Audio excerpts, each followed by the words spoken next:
that over the past few days, or for the past last weekend and yesterday, we've been able to look at building one of the four dashboards that I'm willing to actually teach you. And something that we've been looking at is how to build a supplier quality and performance dashboard to help this organization track key metrics. So today we've been able to get out all of our calculations, all of our metrics. We just want to, and yesterday we started looking at how to design this. And what we're going to be doing today is finishing up like with the design we started, or like trying to just put everything together. And then we're also going to look at how to actually maybe get some write-ups, like when it comes to documenting this or the results from that analysis. We might not be able to look through it today. We might not be able to basically look through it today, but we will be able to do that by we're going to be able to do that, or I'll be able to do a pre-recorded video to actually show you that. So we're going to start from where we stopped yesterday.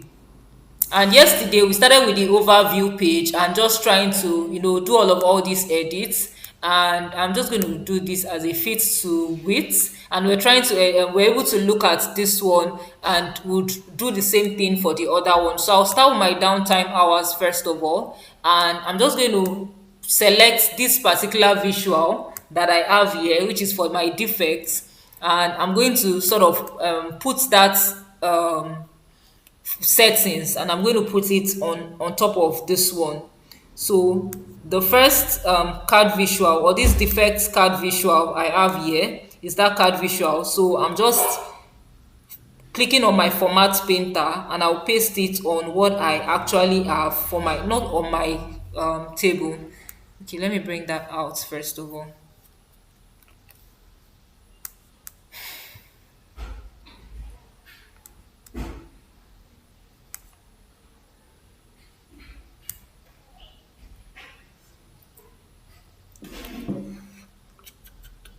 Okay, good.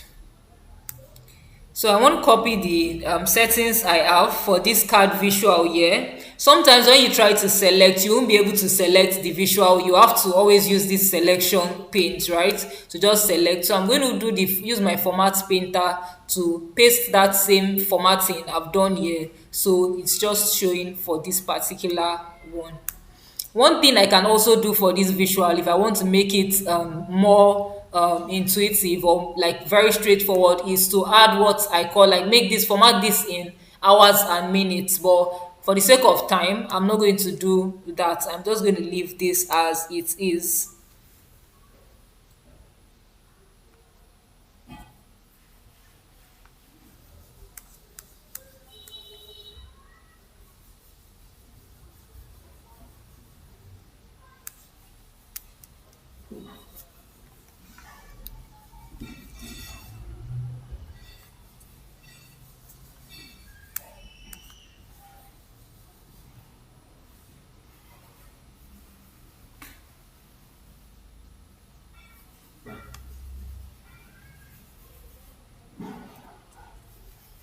So basically what I'm just trying to do, I want to be able to format this such that it is properly aligned, right? That is what I'm trying to do here. So I want to make sure that it's properly aligned. I have some space in front. This is also in the middle, and that is just basically what I'm trying to do in this particular place.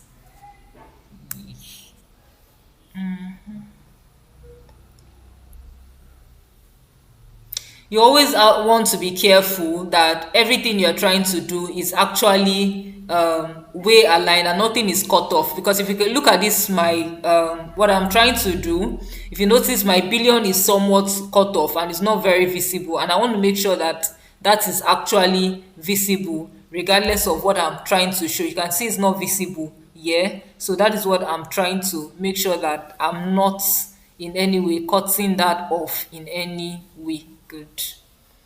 This is way better, and I can see the entire 2.60 billion, and it's clear to see. Okay, and I'll do the same thing for my downtime hours, and I'll just follow whatever I have here and just use that to sort of align it, making use of all these red lines that keep popping up. It makes it easier when you're trying to format your visual. And then I'll pick the values for the card visuals for the defects downtime last month and this thing. But something I might want to do is maybe just copy this one I already have formatted and do a copy and paste, so I don't need to come and start resizing, right? So I might likely select the card. So I'll select this card, select the second card for the this one versus last year, right? And I'll go and select the text box. I would also select this text box. So I'm using my selection pane to select all four of them. Once I do that, what I want to do is I'm going to right click and I'm going to do group, and I'm going to group all these selections. And what I want to call it is my defect um, growth trend. So I'm going to rename this by just double tapping on this particular page. Oops.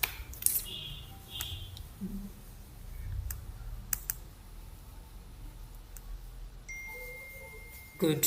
I'm going to call this my defects growth trend.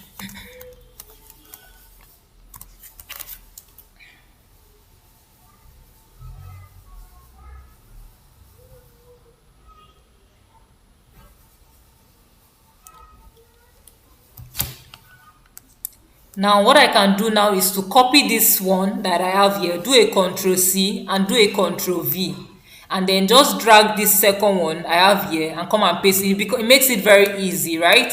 So I can just come here and paste what I have on this place here.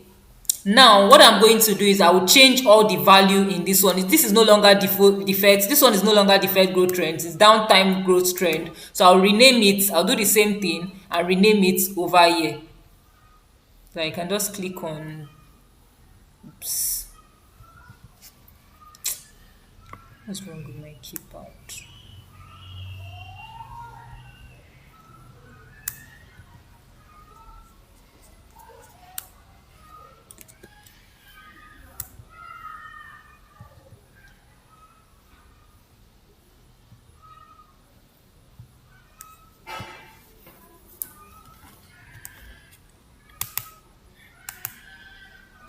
Okay, so there's something wrong with my mouse. I can't clearly tap on this properly. Let's see.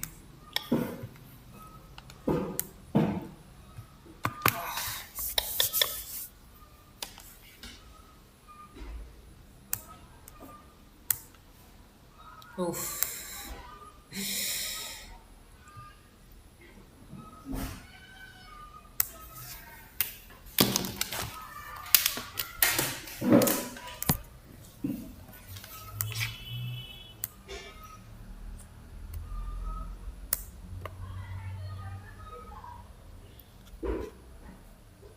So I'm just going to rename this one to downtime hours trend. Downtime growth trend. Okay, I think this is better. And I would change everything I have in that place. I'll change all the values I actually have there as. So for this one, what I want to have here is not my differential. I have to change that. So what I just need to do is, what do I have here? My last month's growth trend. So I'll go to my downtime hours.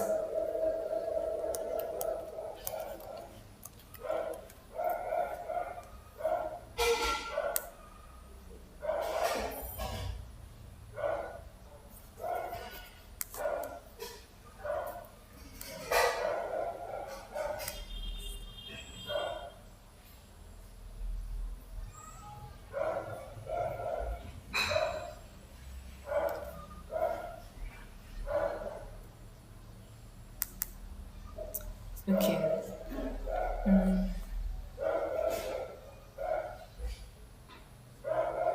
I'm going to delete this one for the defect quantity, and I'll pick this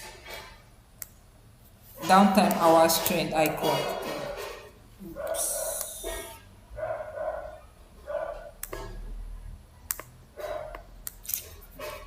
With this now.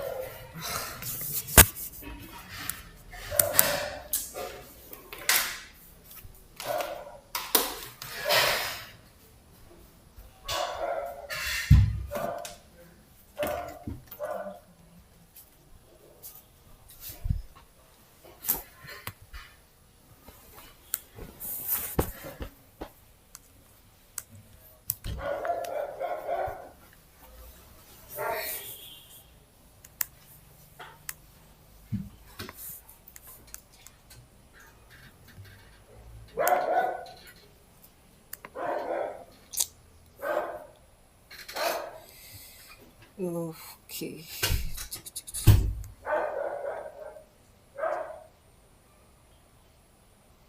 Oh, better.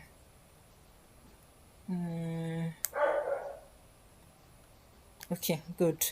I still need to go and format the call out value as well. So I'll just change that FX, since I'm using the same thing that I'm doing a copy and paste. So I'll change it to my downtime on this thing. So what this would enable me to do is I just keep that same formatting on the first one, and I'm not actually like doing I'm not resizing again. So it will just save me a lot of time on that, and I'm not having to come and write versus last month and versus last year again. And I'll do the same thing for this yearly own. I'll come and click on, I'll go to my format visual and also remove the year over year defect quantity. What I want to have here is the year over year downtime trend, and I'll go to my format and change the call out value conditional formatting to be downtime hours. Excuse me.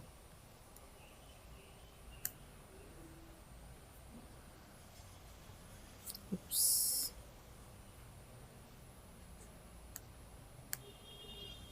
So it's basically the same thing that we've already done before. Why I'm doing this is because I want to save myself the time of having to do all that, right? Because if we look at what we have here is 4.39, 123.45, which we have actually have here. And I'm just going to go ahead and do a copy and paste too for this one. So the last one is our downtime cost, right? So I'm going to copy this and come and paste it this thing. But first of all, I want to copy excuse me, I want to copy the card visual. So whatever I have, whatever formatting I have on my card visual, I want to actually copy that and paste it. That's for this my downtime hours. I want to paste it on my cost. So for this downtime hours, I'm going to copy the format painter. I'll select my format painter, and I'll just paste it on downtime costs. So it takes the same formatting as all this. And then I can come here, drag it and follow the line, and just place this one too over here. And I just want to make sure it is in the middle. I'll follow the red line. So when the red line shows me this plus sign like this, I just know that okay, it's positioned in the middle. So that is how to make use of those red lines whenever it comes up. So the next thing I want to do is I'm going to also copy what I have here, right? I'll do a Control C and I'll do a Control V.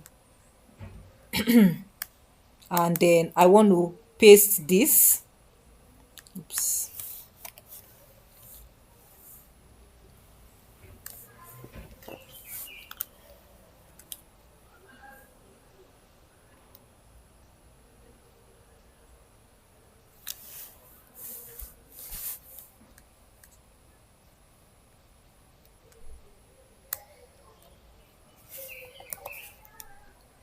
Good.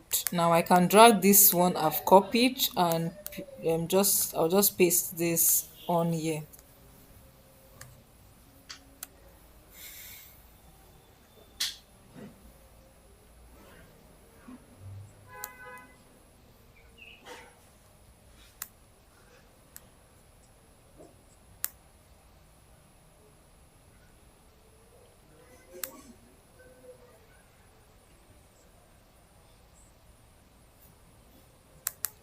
Good. Sometimes it can be a little tricky picking all these things, so you just need to be really careful and also very patient. So I can see that this one is in the middle too as well. I think I also need to reposition what I have here. I don't think it's in the middle yet.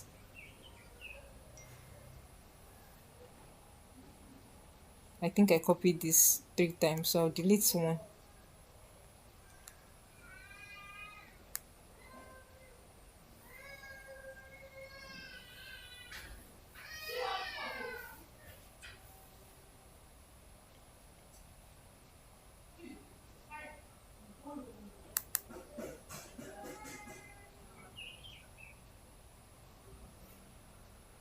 So when I'm certain that it's in the middle like this, I just want to leave it. So anytime I see that red plus sign, that shows that it's actually properly aligned in the middle. So I'll just do the same thing for this one just to be sure that it's in the middle. This is also in the middle. Good. And I think for my card visual as well, I don't think that is in the middle yet.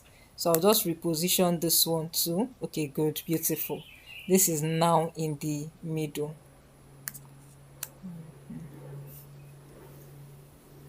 Better. Okay, good. So I would also change the same thing for my downtime course. Now I'm going to rename this one. Instead of defect growth trend, it's going to be downtime cost growth trend.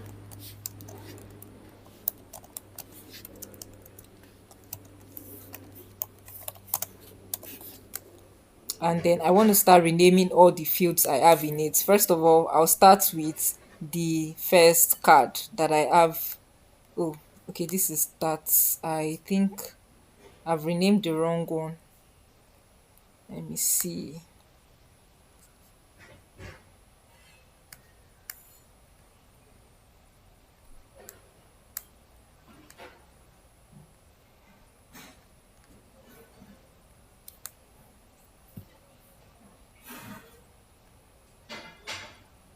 Defect growth. So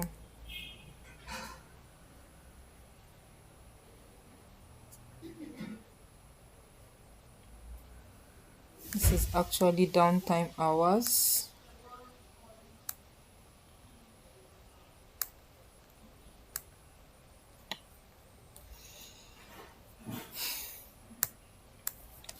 Sorry, my mouse is a bit glitchy. I don't know.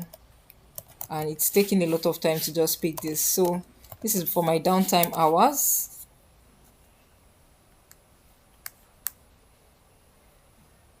And then for this is my downtime cost. So I'm going to edit everything that I have in my downtime costs. So when you select a whatever object you're selecting, you want to be sure that you're selecting the right thing actually. So when you select, you want to make sure that okay, it's what you selected that is actually showing over here.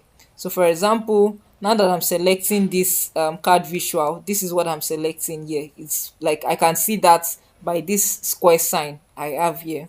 And then I can go ahead and change it so that it's showing downtime costs. I think this is correct. I might have done a wrong thing here. Let me see. I might have selected the wrong thing here. I said it. So it's supposed to be downtime hours and not downtime costs in this place. So you want to be very careful that you're selecting the right thing. I would also go to my format, even though they will give me the same value, but you just want to be sure. Downtime hours, correct. Yeah, good.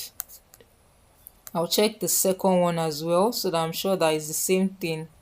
Okay, I selected the wrong thing as well. Yeah, that means the other one is correct.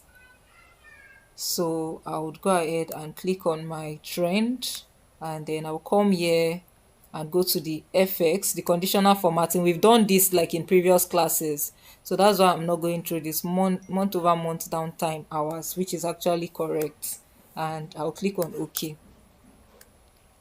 But I would have to format this one here by going to the card, and let me be sure that it's formatting by the downtime cost. So my call out value for my year over year, so it should be year over year downtime cost. So I'll go to my downtime cost and select the year over year column. Okay, and then I'll do the same thing for the second one.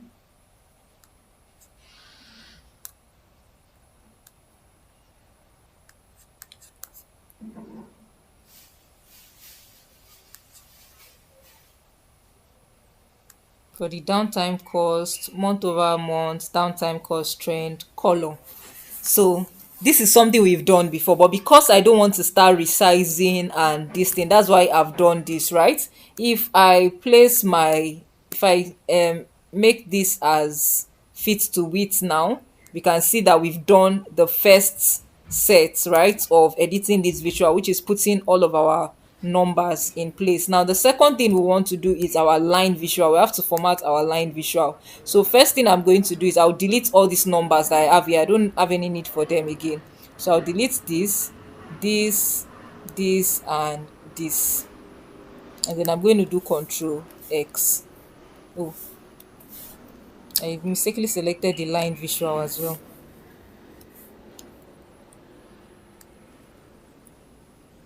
So Control X, so that I can take that out. Now I have my line visual here, and I can just position this however I want it to look, and just maybe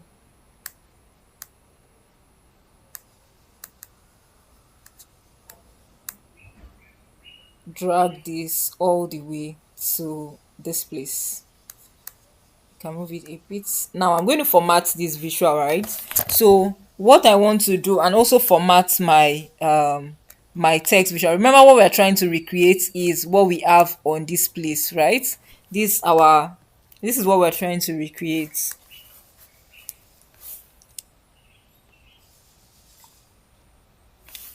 So this is exactly what we are trying to recreate over here.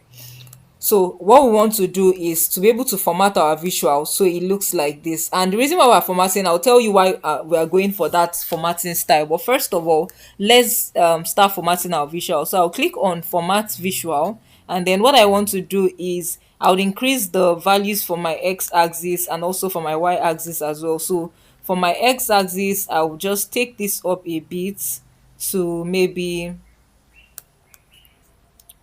20. Okay, maybe I would have to use the short form so that it's way so that I can save space. So instead of using this long form of January, I'll go and change it. So I'll delete the month name, and I would go to my date table and use month date short. So month name short, actually better. Now is I can save space, and I can also increase the values. I think over here I'm using 18 or thereabouts. I don't think so. Okay, I'm using 16. Let me just move it a bit so that it's still visible. Okay, good. And then I would also increase the values for my y-axis. I will go to the values, and the idea is to play around to see something that is reasonable, right? When you're doing this, let me zoom in so that we can sort of like see the editing that we're trying to even do. Okay, good. Another thing I'm going to change here is this by month name shorten. Yeah, this does not make any sense, right? It does not make any sense having like saying by month name, year, and this thing. So something I can just put here is monthly trend, right? So that is what I can just put here, monthly trend. So I'm just going to come here and just change the title from this to click on OK, and I'll do monthly trend. Or I can add a dynamic text value such that when it's downtime hours, it shows downtime hours by month. When it's defect quantity, it shows defect quantity by month. But this can also work, saying down the monthly trend, and I'll change the font from DIN to Shego UI. And then the next thing I want to do is increase this to maybe 20. I think this is better. Another thing I'm going to do, this legend I have here, I'm going to turn off the legend title. So I'll go back to my visual, and then I want to turn off the legend title. So I'll just come over here, and where I have this title, I'll turn it off. And then I can also increase the text of my legend a bit to, let's say, maybe 15. Okay, yes, cool. This is better. Now the next thing I will do is I want to turn off all this title, this total downtime hours, month name short thing here. I'm going to turn that off. It just makes your your visual looks a little bit cluttered. So I'll go to my x-axis. I'll turn off the title. I'll go to my y-axis, and I would also turn off my titles.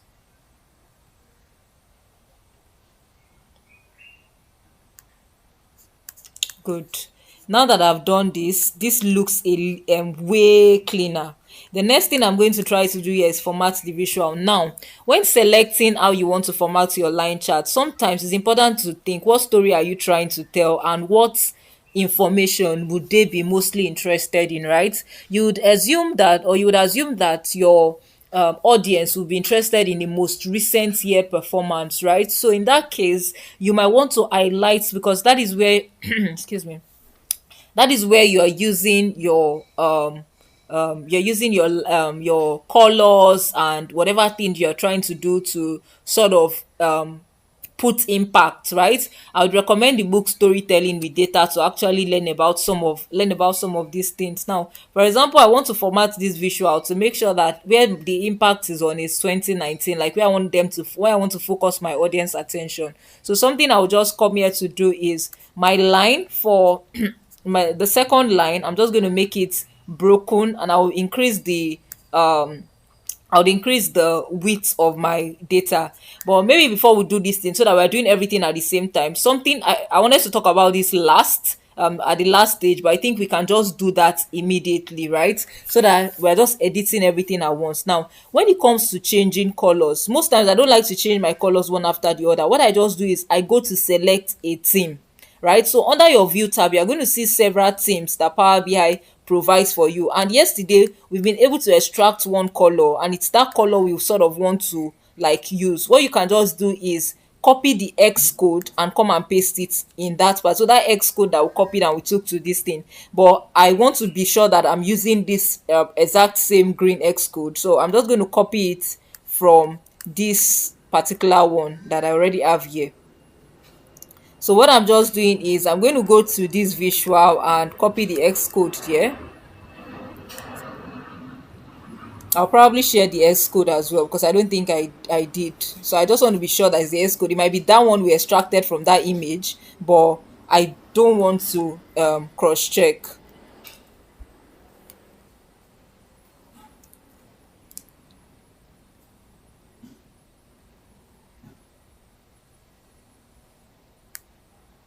So now that I've copied that S code, what I'm going to do is I'm going to go over to this place where I have my visuals, and then I'm going to come down all over to where I have this customize current theme, and I'll click on it. Right, once you have this customize current theme, this is where you can set all your theme colors in however you want it to look like. Okay, so you can decide to you can customize a whole full report from this particular place. And what you want to do is that X code that you've extracted from that image, right? You want to come here to your color one, because that's going to be your main color, and you want to paste that here, and you want to click on apply.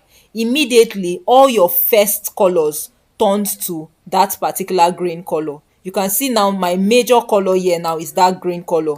This blue color you are seeing is the second color there. So if I want to use another color as my second color, maybe not this blue, I would also need to go and copy another X code to sort of like maybe a color that Accent will to put in that place. But for now, I don't want to do that. I will just format this one from this particular place. If you look at all the bar charts I have on this table now, they've changed from blue to green. They are now having everything that has to do with that green color. So I don't need to come and start changing all of them one after the other, right? I can just add other essential other colors there that would maybe blend with it, still on that same theme. So it's very helpful when you want to edit your color all at the same time. Okay, so what I'm going to do now is I want to format this my line visual such that two things I don't want. I don't want these grid lines. I also don't want the blue line to be calling too much attention. I just want my user I don't want the I want the main color to be, or my recent year to be, the green, not 2018. And I also don't want this blue line. So I'll go back to formatting this visual, and then what I want to do is, first of all, I'll go to my grid lines and I will turn that off. So sometimes when you turn these grid lines on off, it might not turn off automatically. You would need to probably reduce the transparency before you turn that off. So that is something you might want to pay in case that comes up on your own end. That will solve the problem. The next thing I want to do is go to my lines, right? I'm trying to format this. This is basic Power BI, so I'm not trying to like spend a lot of time doing that. But basically I'm going to edit this. I want to make sure that the color that has my main green color, which is like my main color, right? It's very important when you're building dashboard. It's like working with just one color or two colors is actually the best. And my main color here is green. So I'm going to make that 2018, that particular green color. So the first thing I want to do here is this place that has lines. I will do apply settings to 2019 first of all, and then on 2019 the color, I'll change the color from blue to that's my main green, which is what I have here, right? And then I'm going to probably increase the width a bit. So this is where the width is. I'm going to increase it to maybe 5, or okay, I'll leave it at 4. I'm going to increase the width to 4. Okay. And then I want to go to 2018. For my 2018, I'm going to use a different color. So what I want to use for this 2018, I might probably use this shade of green that is way not as light as what I have here, right? And I'm going to go ahead and also maybe sort of reduce the transparency a bit, so that it's not even very it's not very pronounced, like I can't see it so much, right? And then I might increase, I will now change the line style from solid. Instead of solid, I want to use a dashed line or a dotted line, but I'm going to leave this as a dashed line. And then I can also increase the reduce the width from 3 to actually 2, so it's not very noticeable, but I can still see it to be able to compare the trends, to know that okay, in June there's always that like decline, increase from May to June, and then in September and October there's always that like between July to October there's a very great like incline, right? Like there's a great increase in whatever that is happening in that period. So I've been able to format this visual in a way that that is clear to read and very in a very good way that is actually clear. So something I'm going to do is I would add my visual here such that I will change my slicer. I also need to format my slicer and I want to position it on top of this visual. So I'm going to move this one a bit, and I'm also going to change this slicer type. So I don't want to use this sort of slicer, the regular slicers that it's this. Let me zoom into that particular place a bit. So I don't want to use this regular slicer. I want to use something that is sort of like a tile, right? So I'll go to my visuals and I might select one of this new slicer that Power BI provides. And then what I want to do is I can move this a bit and I can change this to defect quantity. I will rename this thing to down defect quantity and downtime hours, because I don't want it to be showing like this, like total defect quantity. So instead of total defect quantity, it should just show defect quantity. It should show downtime hours. So what I'm going to do to actually format that, before I do that, I'll try to format all this. Let it even be so that it's very easy to look. I'll come to my shape first of all.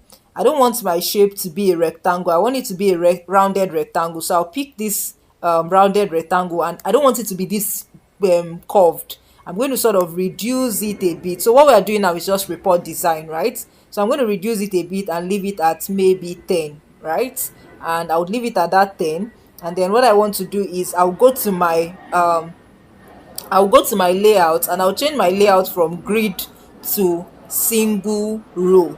Okay, so I'm just changing it to single row so that it just occupies that particular place, and maximum button should I can just leave it at 2, right? And the next thing I want to do is the spaces between the buttons. I can also reduce that as well,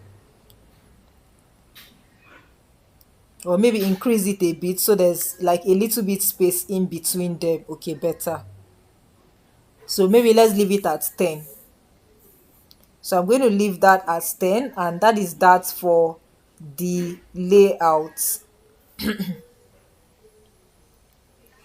Next thing I want to do is for this call out value,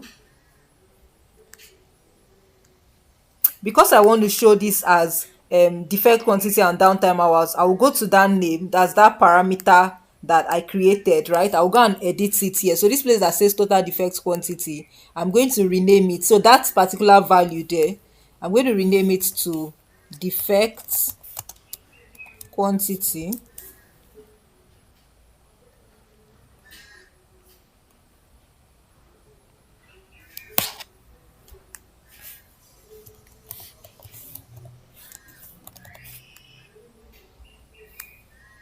and downtime hours. Okay, good. So this is better. And I will just click on enter.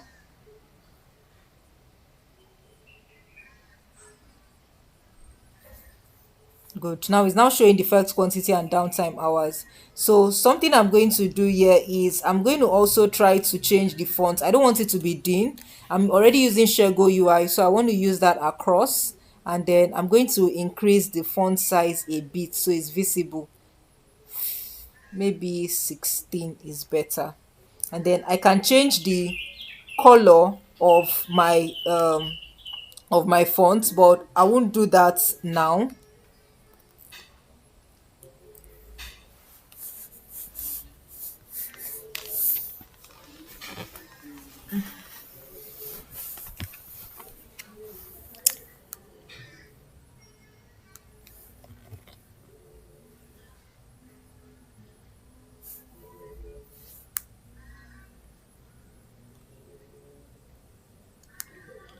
Okay, so first of all, I want to remove this title that I have here. So I'm just going to turn off the title. So I don't have that title here.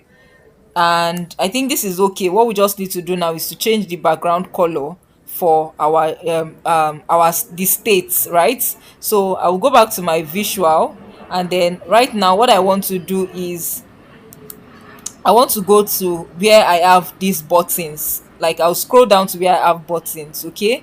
So once I scroll down to where I have buttons, for my default state, I want it to show as white, but I want the borders to be green and not black. So this is my default state, right? I want it to show as green. Actually, this is my default state. So I want it to show as green instead of this black background. I don't want this black background. So I'm going to go ahead and go to where I have this fill, right? That is under your buttons. That's where you're going to see all these things under buttons.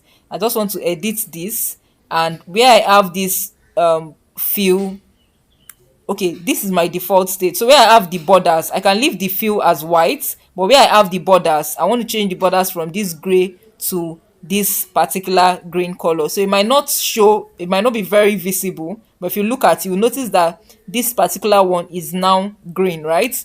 So I've been able to change that. Another thing is I want to make sure that they are both centered in the middle, right? I don't want it to be like by the edge. I want it to be centered in the middle. So for to do that particular one, what I will do is this place where I have my call out values, I'm going to put it in the middle, and this is actually way better. Good. Okay. Now the next thing I want to also do is change this. We need to change this background color. So I will still go back to my buttons, and under that my buttons now, instead of default state, I will choose selected. How do I want it to act when it's selected? The for the border, I want the border to also be green, this green. For the fill color, I don't want it to be black. I don't want this to show black. I want the fill color to be this green color that I have here. But I also want the okay, it's already white, so my write up is already white, this one is already black. So I think this is way better and this is way cleaner. So we've been able to edit this such that I can click on my defect quantity and I can click on my downtime hours to see information about those particular things. So now after doing that, I just want to move it a little bit to the end of my where this my visual ends. So somewhere around here is fine. So you can always adjust your screen at intervals to sort of look at if it's positioned properly, right? All you just need to go to is go to your view tab and do make sure your page view is like fit to width, so you can see your entire report very well. Now, something I did not add when I was editing my monthly chart is this shape, the um shadow we add behind the other ones, right? So it's something I can also add on that particular place.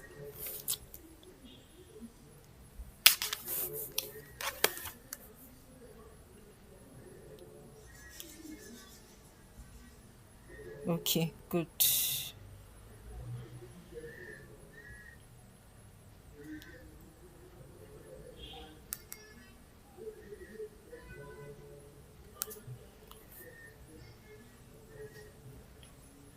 Okay, I'm going to add the shadow here by just going to my general effects, and what I want to do is shadow. Good. Now I've been able to add that on this particular one. I want to see if I can get more space here better, because that is just a whole.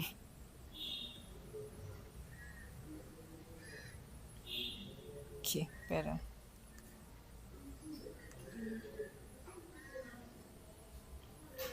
Good. Now, when you are aligning your visual, if you notice something I did here, right? I sort of aligned this one to align to this up one, so that you don't want, like, you don't want anything scattered, you don't want too much noise, and you don't also want like anything drawing too much attention to your visual per se, right? And you still want to make sure that you have enough space on here.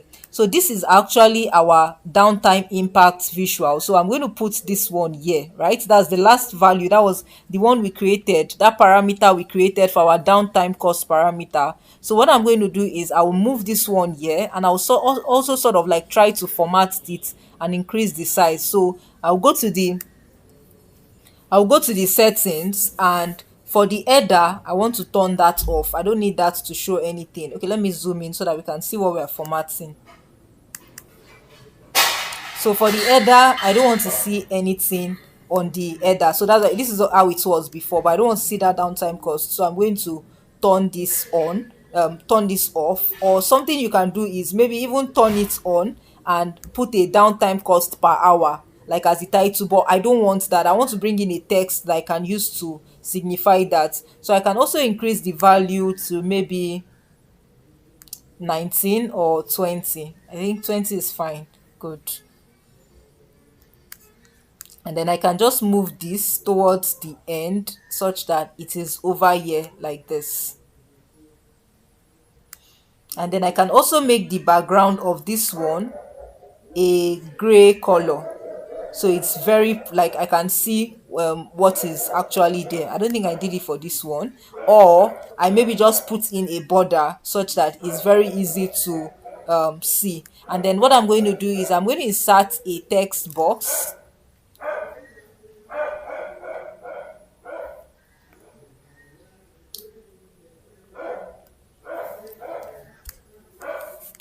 I'm going to insert a text box,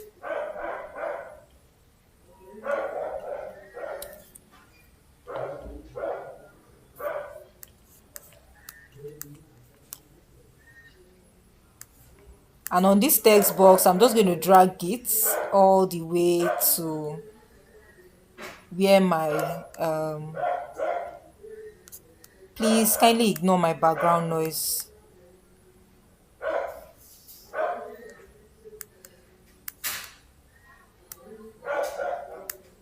And I'm just going to call this downtime costs per hour. And then I'm going to increase the fonts to maybe 18, or okay, I don't think it's increasing. Control A, I increase this to 18. Okay, 18 is too much, maybe 16. And I'll just bring this a bit down. think 18 is fine. Okay.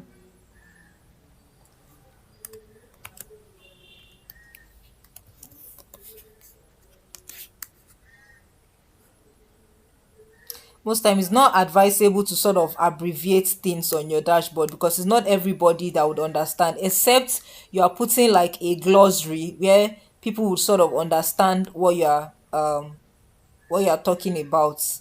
In that case, then it's fine to actually go via that route. But if you're not, it's not advisable to abbreviate like wordings on your that. That's why I had to change this from um downtime costs per HR to downtime costs per hour.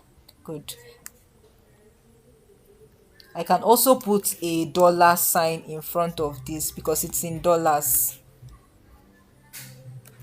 So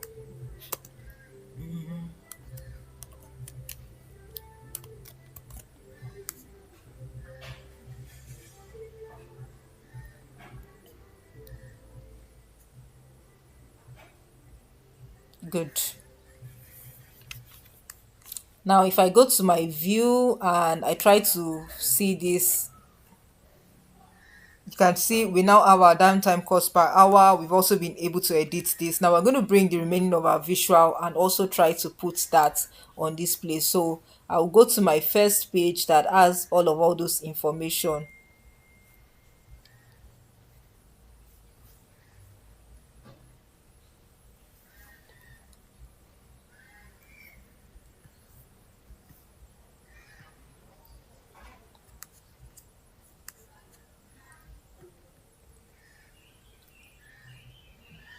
So we want to take all this now. So I'm just going to do Control A, Control C, and then I'm going to go to my main page, right? So we're just copying all the analysis we've done. We're just trying to put them into our report and sort of like put our design together or bring our design together. And I'm going to do a Control V.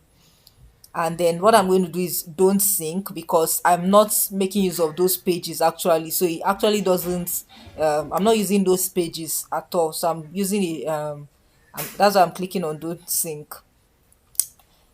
So the next thing I want to do here is to position all these visuals directly. So something I can do is for the first ones that says like my top performers, I want to put them on this area, right? On this particular column. So one thing I can do is I'm going to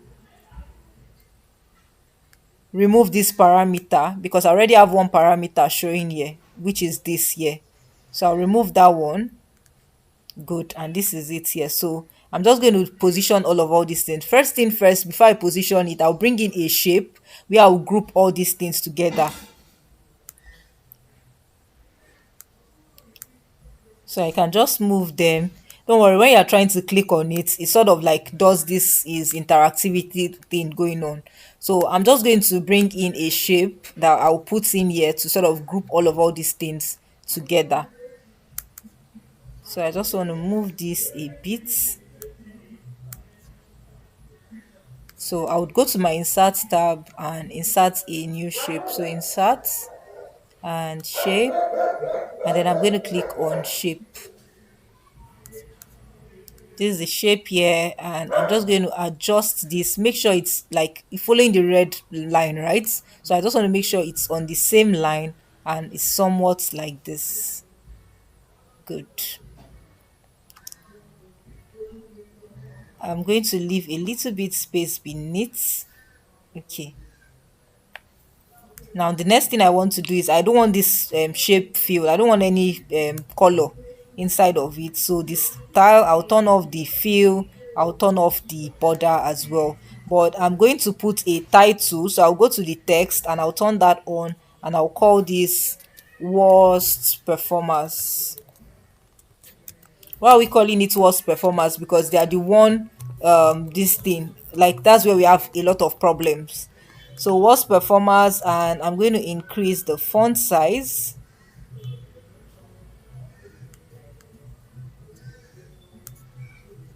Why can't I see anything?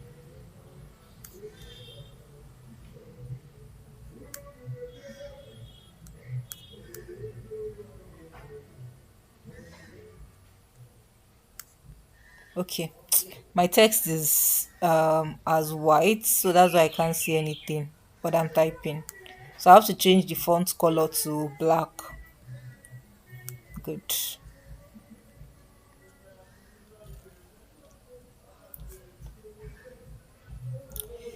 Okay, I might have to put this as a title and not as a text here because it's going to show in the middle and I don't want that. So I'll just turn this off and go to my general. So where my title is, I want to turn that on.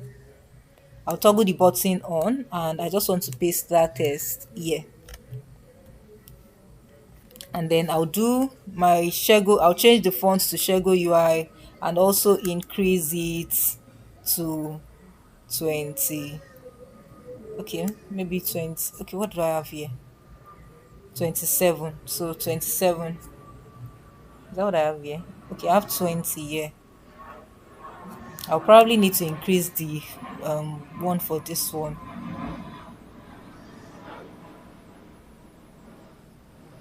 Okay, better. Okay, good. And I can move this in the middle. That's the title. I can go to the horizontal alignment and just make sure that the worst performance or whatever that is there is in the middle. And then I want to start with the first one by vendor because that is like the most important thing. So I want to start with by vendor. Now, something I like to do when I'm doing it might not be important, but if I'm showing something by dimensions and those dimensions are my page, I just like to sort of align them. Like if you look at now, yeah, and when I'm doing my slicers, I'll do this, I'll follow the same method. If you look at my pages, right, I'm going to show you the original visual so I would explain what I'm saying. Now if you look at my, okay, over here I didn't even put the names, but on my visuals, what I have is vendor, plant, material, and then impact. So what I just add here was vendor, plant, material, and category. So I just arranged them just how it was. It might not mean anything, but sometimes I just like to make everything like follow the same order. So the first one is by vendor, and I can increase the size of this one. Maybe the title can be 15 or 17. Let me increase this a bit.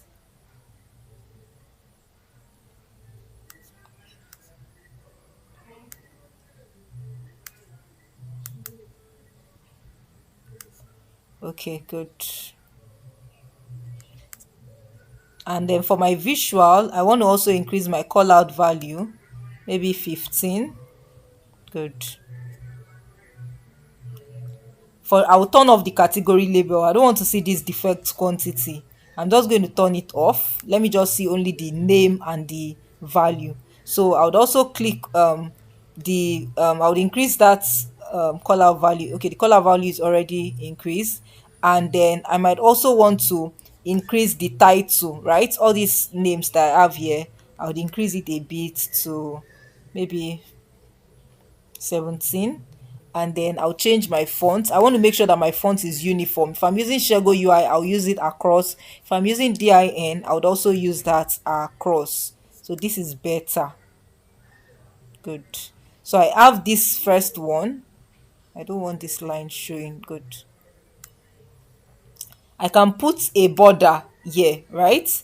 Like for this one now, you can see I have this border demarcating everything. So I can put a border to just demarcate this as the first one. So I'll go to my general, go to my border.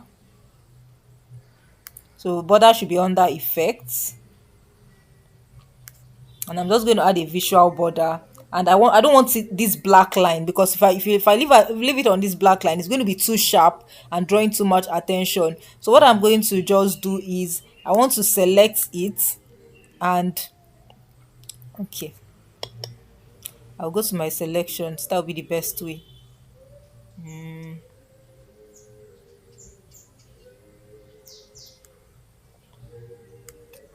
Okay, good. So I want to select this, and what I want to do is I want to make sure that my border is not drawing too much attention. So I'll go to effects, that visual border. I'm going to change the color from this black color to maybe a lighter shade, or I'll just reduce the transparency of it, like or sort of like reduce it so that it's not visible. I'm just going to use that shade to show this. And if I look at my visual now, you can see it's not drawing too much attention. Like the shade is actually a little bit better.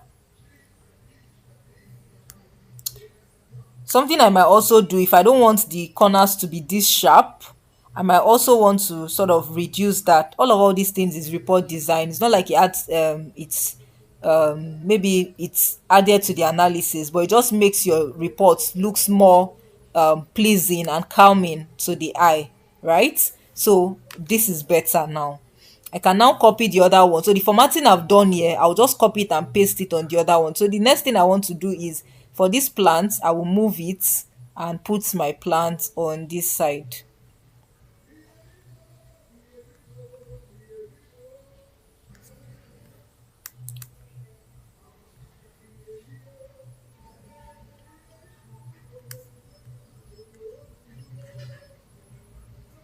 I think I can still increase the size of this, but first of all, let me just make sure that all the values are already there. So I'm going to do format painter, and then I will go ahead and select by plants, and I'm going to paste it on this one. Good. So I've just pasted the whatever I did here. It has already applied to my whatever changes I made here. It's already on this one, and I'll copy the rest, which is this and this. And I'll just do my Control C or Control X and come and paste them over here. Okay, I need to move it a bit.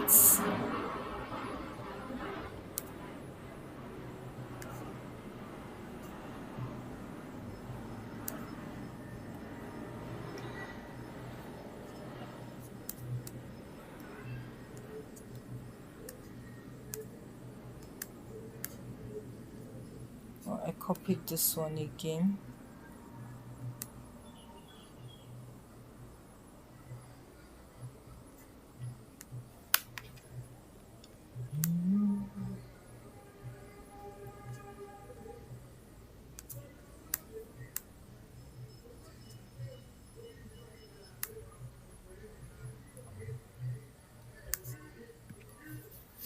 And I'm going to do the same thing here.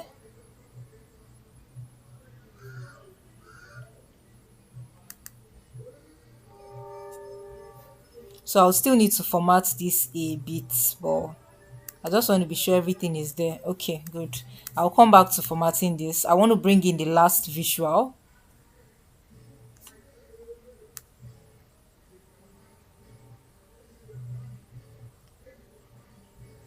So I want to bring in the last visual we created. We still need to format this, but I'll come back to it. So the last thing that we're going to put below here, that is what I want to sort of get in.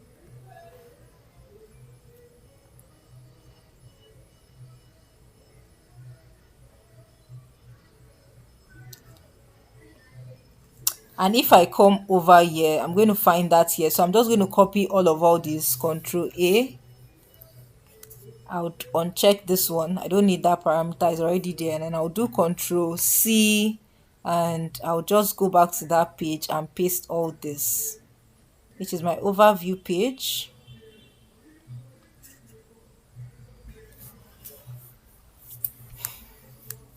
And I'm going to paste this there.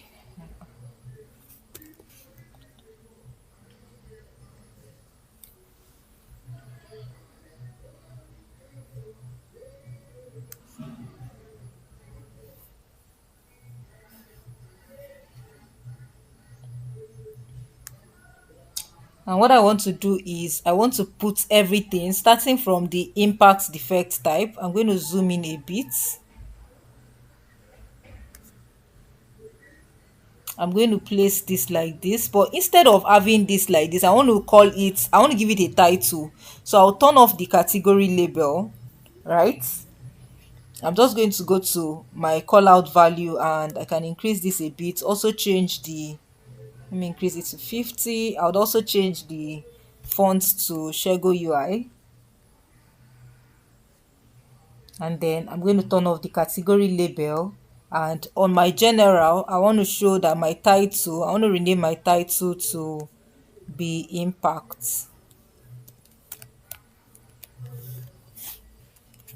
And I would also change the font to Shego UI, increase it to 25,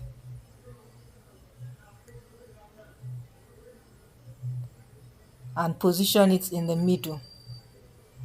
This has not changed. Shego UI. Enter. Good.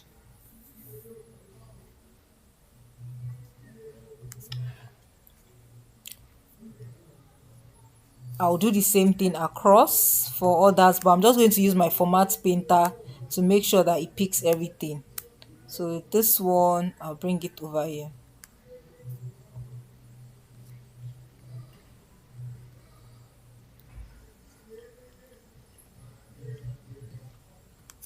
Good.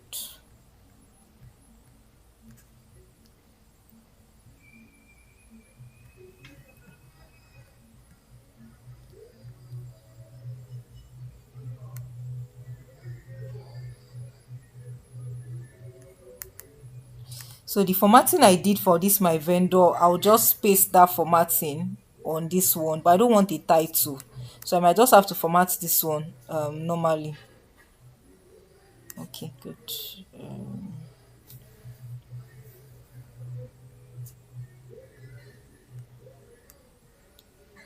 You want to make sure, because the information we have here is all for impact, right? So you want to make sure such that you are like positioning them together. Would have to bring in probably a card, a shape to position everything properly. But I'll come back to editing that. I want to just make sure that I have all my visual, and we can go ahead and do all those editing. For this one, is going to be no impact. So I'll go to my formatting, general, the title, and I'm going to call this one no impact. And then I can increase the font size to, however, I think I'm using 25 for the other one.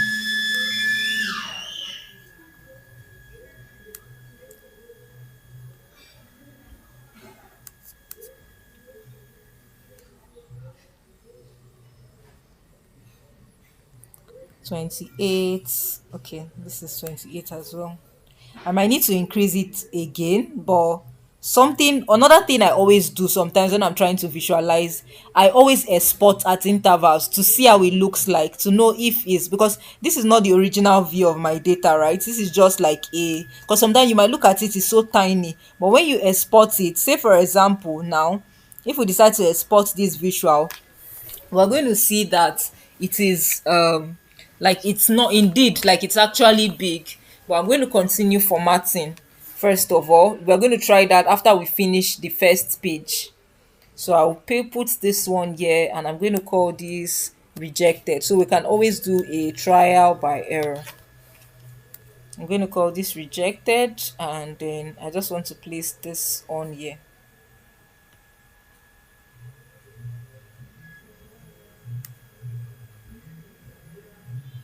Okay.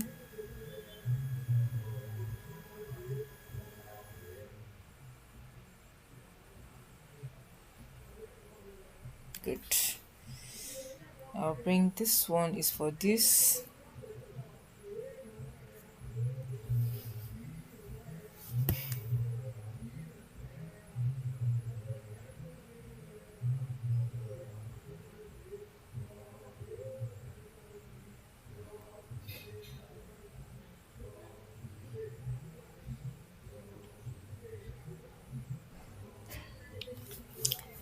So something you might want to do to be sure that these three are of the same size is to select all three of them, right? And increase the property or decrease the property. So for my width, I might just go ahead and make everything 470. Let me see, maybe 500 or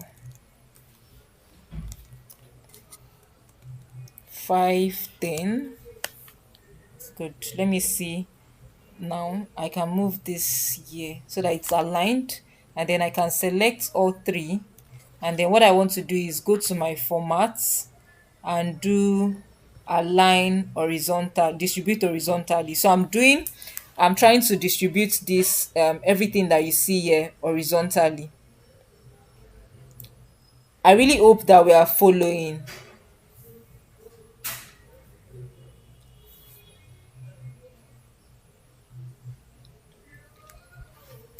Good. Now that we have I've done this one, I'm going to now sort of like try to format this one as well so that everything shows properly. I'll tell you that this is the most time wasting part of when you're analyzing your visual. Most times I don't even like, people will tell you that data cleaning. Have they tried designing a report before? You spend it's not as tasking as data cleaning, but it's time draining. Like you can spend a lot of time trying to design your reports.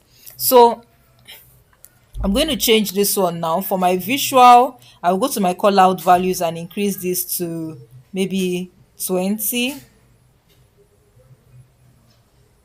or 21 is fine. I'll turn off that category labels I have, and I'm going to go to for my cards. I'm going to, okay, I don't have any title for this one. Good. So my call out value is what I can increase. Good. I don't want, because this is working with this, so can do this. Good. It works perfectly.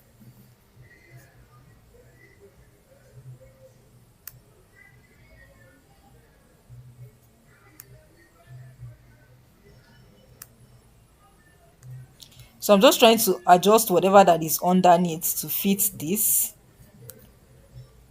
I think I separated this one here by a like box. So I just did like I sort of put border in between them, and that is what I'm going to do here too. Let me do the first one. For this card visual, I'm going to go ahead and put a border. So I'll go to my effects.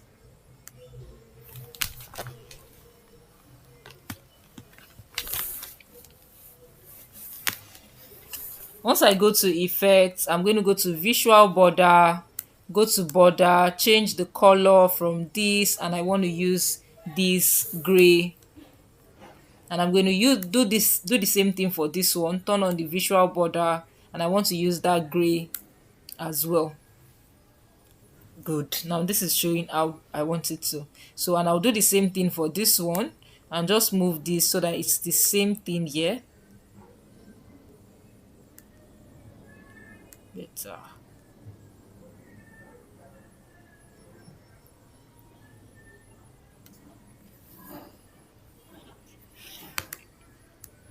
And I'm going to copy the formatting I already have on this one. Just do format painter, paste it here. I'll come to the second one, which is the last one here. I'm going to drag this and place it.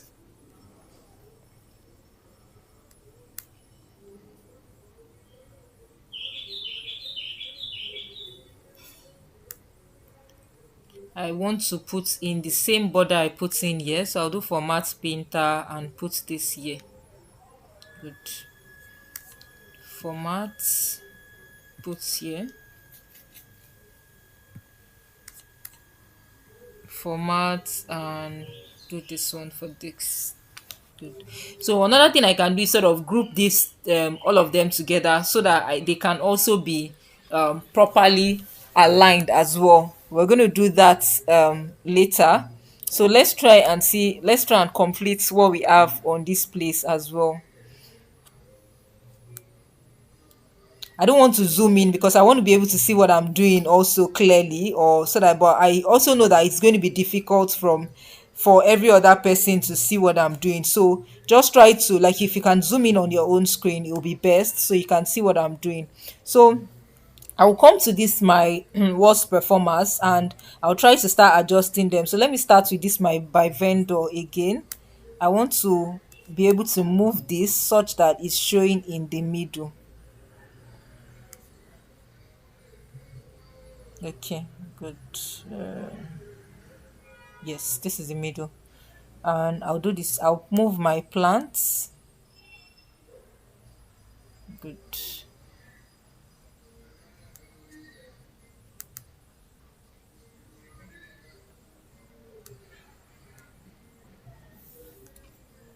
Something I can do is hold the both of them together just to be sure that they are of the same size, because you want everything or every object you are using to have the same size.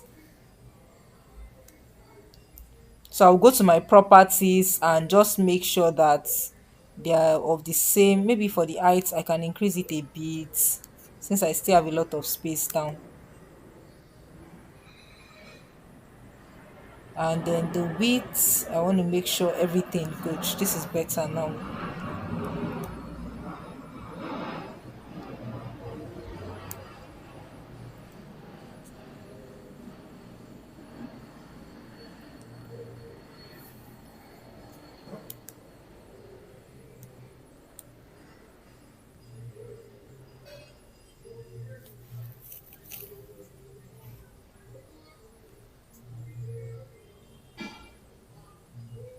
Okay.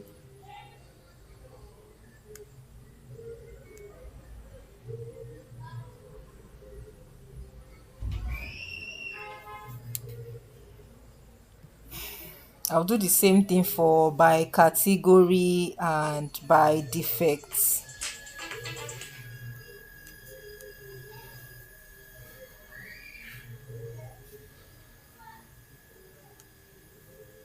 And I'm also going to do the same thing for this.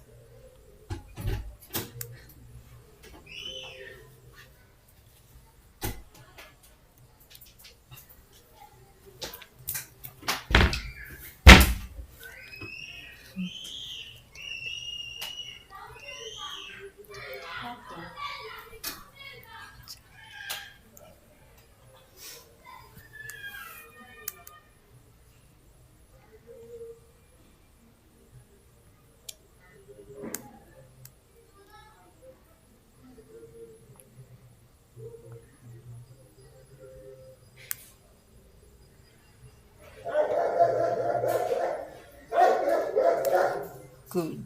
I'm going to move this and I still need to put in the formatting.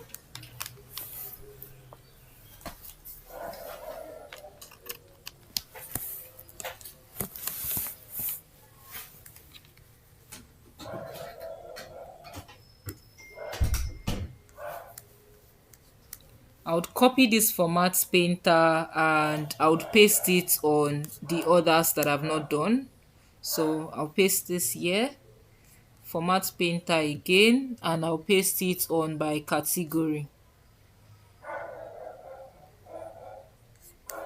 Format painter, select category, make sure it's pasted. Good.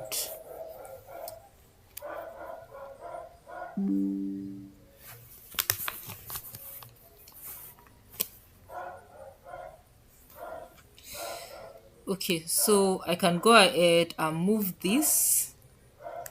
I still have more space, so I can increase it. I can change the formatting of the write up as well. The defects.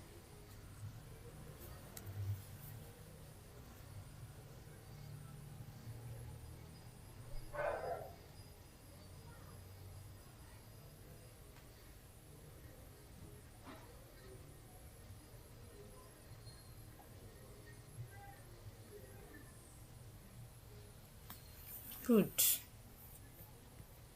Now I've been able to add everything that is actually supposed to be on our page one, right? Like everything except for our filters. Something I still need to do is to add that shape, that's this shadow effect that we have there, because I have it included here. So I'm just going to go ahead and add that shadow effect. And for me to do that, I would add just on one of these because I don't want it to be because I have two visuals here. Is either I click on a shape map and put that, like put everything that I have here in a shape map and try in a in a shape visual rather, on a shape, and try to group everything and do the same thing for this one. So for this particular one, I'm going to group all these things that I have here. So I'll just select all of them by category, plants, defect, and by vendor, and then I'll group it together. So I'll right click and then group. So now I'm going to call this my worst performers,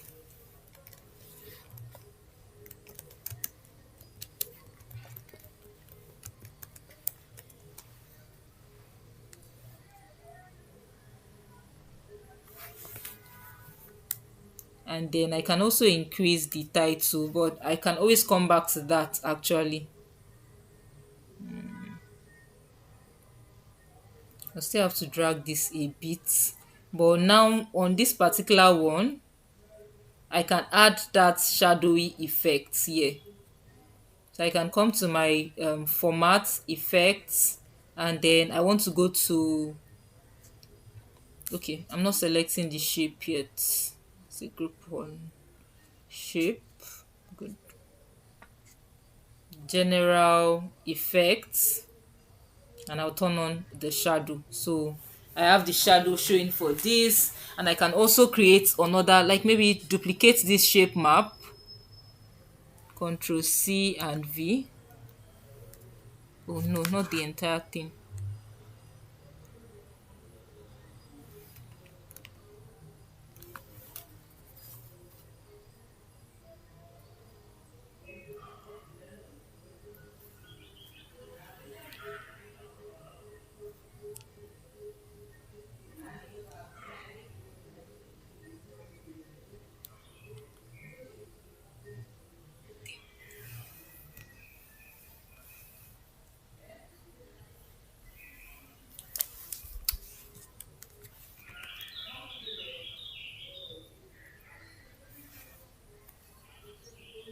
Okay, good.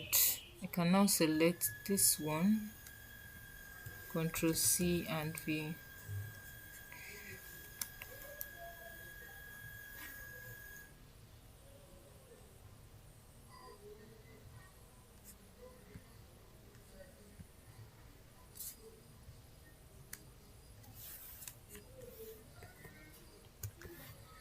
Okay, now I have a shape that I can group all this in between.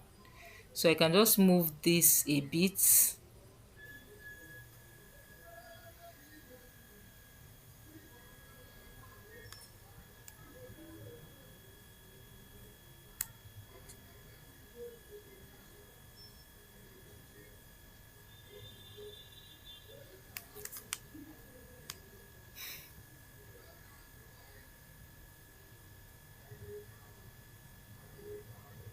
Good. And then I want to drag this a bit here, also drag this a bit here.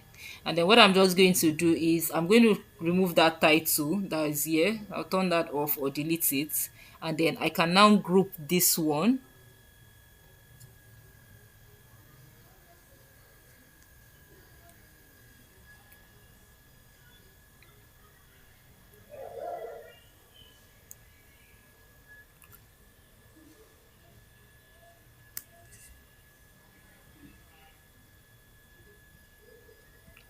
So I can group all this, right click, group, and I can call this my defect type. Defect type. So the reason why I'm grouping all these things is to just sort of like have everything that has to do with one particular thing in one place. So if I click on this, for example, I'll be able to, okay, there's a space there. Okay, better. Beautiful. Good. So now we've been able to sort of like put every information that belongs to every other thing in this particular place. Anytime you try to check on a figure, that is why this thing keeps happening, that you see it's interactive or this thing. I would have to probably remove that if I don't want that to happen.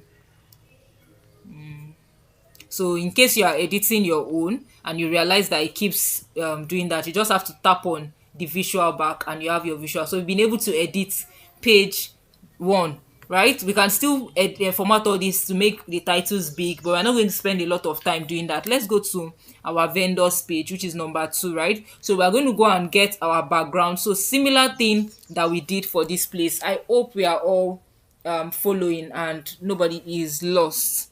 Okay, so I'm going to go ahead and go to my PowerPoint and extract number two.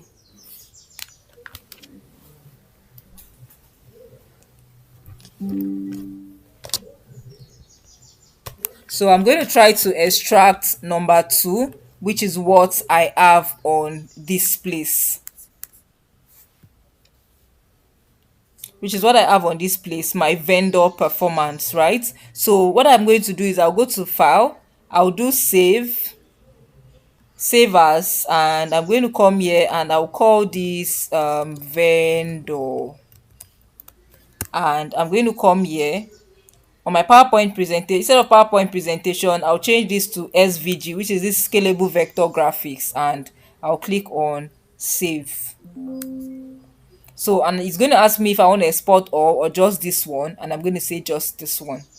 So you can actually export everything at once. And remember, I've already shared the PowerPoint this thing, so you have access to this visual that's for your own use, right? So the next thing I'm going to try to do is I would come to my vendor. Yeah, I would go to, okay, this is the new one, this is the old one.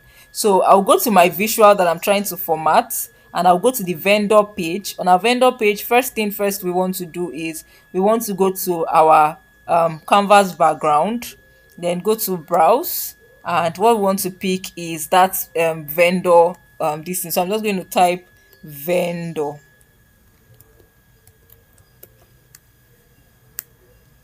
and I'm going to click on open. And the next thing I want to do, nothing is going to happen, right, until I reduce the transparency and also change the image fit from normal to fit. Okay, then I'm going to go ahead and start bringing in all my visual that I want to bring for the vendor. So on our vendor page, how does our vendor page look? This is how our vendor page looks, and we've done all this analysis. So what we just need to do is go to those pages where we did those analysis. I think it should be page 3. Okay, page 4 and 6. Okay, good. Yeah, so the first thing we did was this top end analysis. We're going to change this to a bar chart. Remember, we wanted to do that, but we're just trying. So let's change this to this clustered bar chart. So I'm just going to make sure this is selected, and I'll change it to a clustered bar chart. This one does not concern me.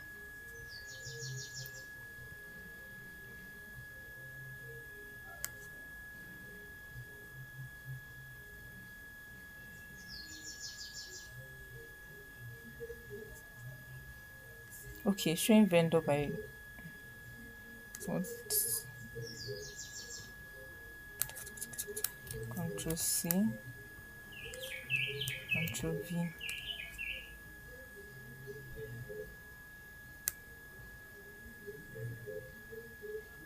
Okay. Oops. Oh, I just wanted to be sure why that was not working properly. Why when I converted it immediately to a bar chart like that. Okay, so I'm going to change this one to a bar chart. I'll use this clustered, and I'm going to remove my vendor parameter here. Good. And I can always edit it, but I'll copy everything I have here and I'll take it, except for this plant parameter. I'll remove it from this page. I don't need it. It's good. Control A, Control C, and I would go to my vendors page. Okay.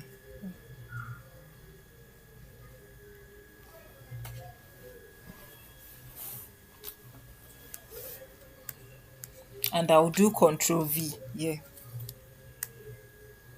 And I'm just not going to sync those visuals together with that page.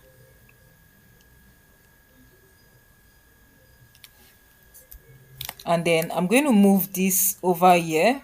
First thing first I want to do is I want to make sure my top end, because if you look at what we have here, right, our top and bottom is what we have here. So that's what I want to do first. So I'm going to move, let's zoom in a bit so we can see it. I'm going to move this top parameter. So something I'm going to do, I'll just come to this overview.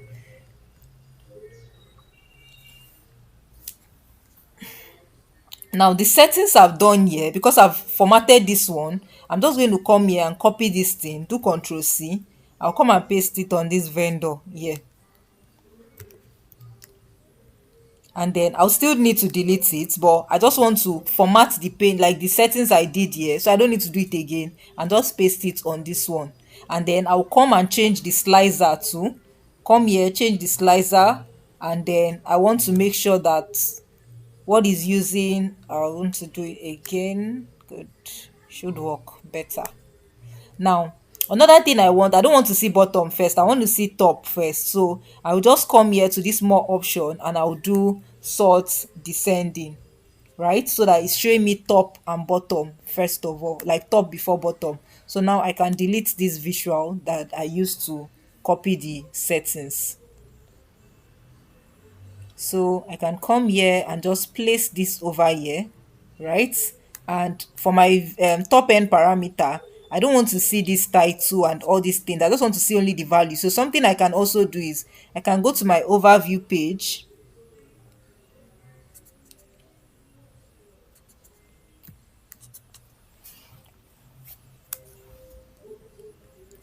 I can come here, copy this one that I've already formatted here, right? Just do Control C and then come and paste it on my vendor as well.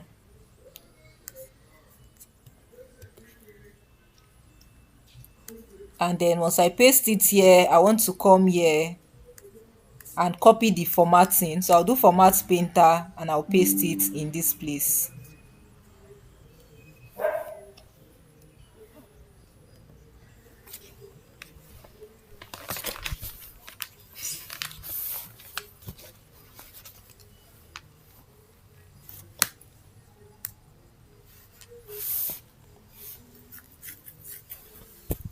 Now once I do that, I can delete this particular one.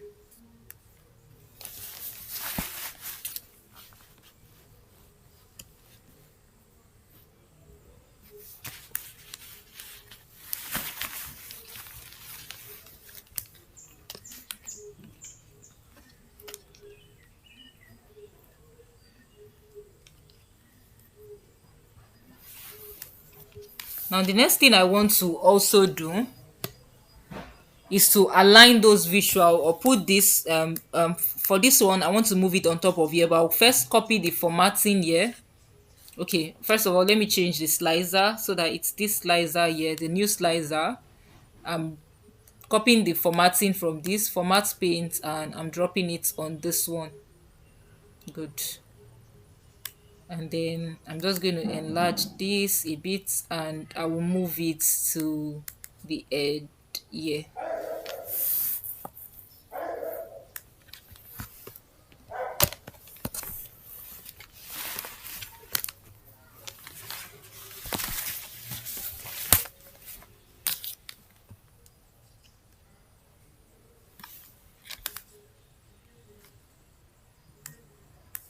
I'm just going to move this over here so it's good, better. And then I want to move the bar chart.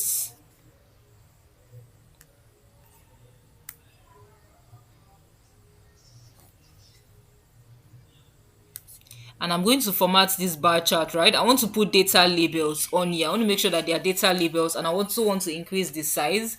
So what I'm going to do is I'll go to format, I'll go to my y-axis and sort of increase that value here.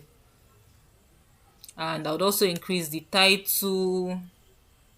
I would leave that as it is because it's already dynamic, and I'll change it to Shego UI. Maybe 21 is better. Okay, good. And I want to add data labels to this. So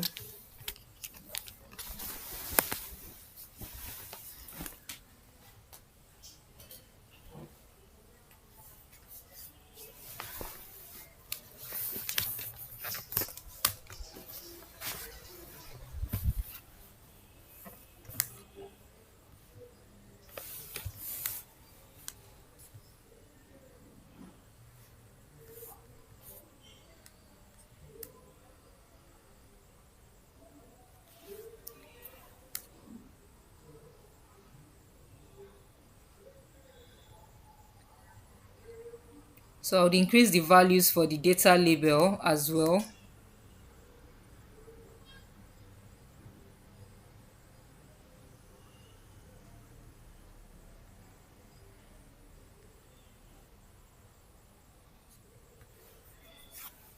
And then I'm going to turn this off. That's the title for the y-axis, and for the x-axis rather, the value and the title. And I'll do the same thing for my y-axis. I'll just have to turn off the title as well.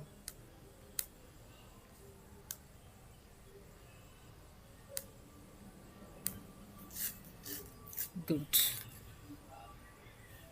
Now we've been able to complete the first half of this particular one. I think something we are yet to do is to add a shadow. Let me make this page view fit to width. Okay, yeah, better. And I can go to my general effects, change the visual border. Sorry, no border, shadows rather. Good, better. So I can still increase the font size for all these things, but I just want to make sure that I have everything on here.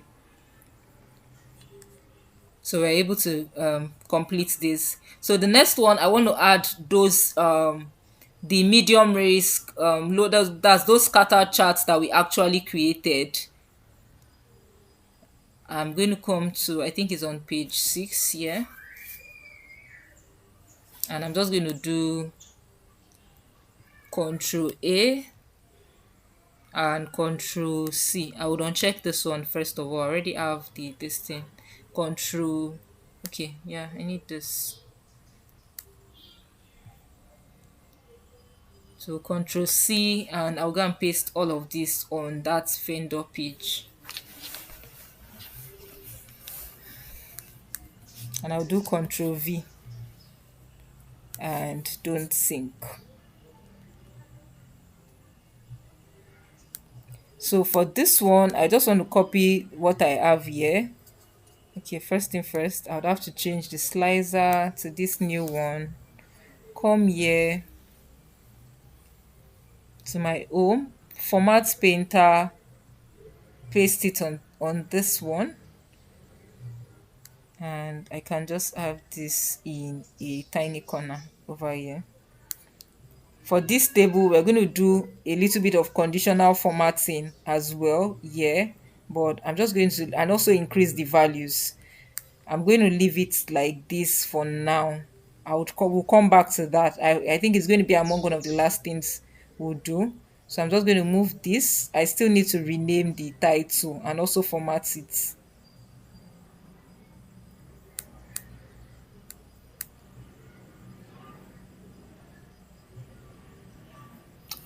So I would format number one. I'll zoom in first. So for this particular one, what I have here is high risk vendors. So I'll go to my title and I would change the title to I want to put in a, there's going to be another text box here because this is like the defect impact on downtime, right? So there's going to be all these things is going to be like in a shape, just like how we have this thing. So but what I'm going to put here is high risk vendors.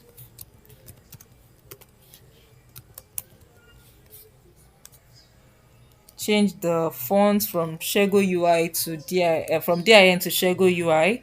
I can also increase that to maybe 20 or depending.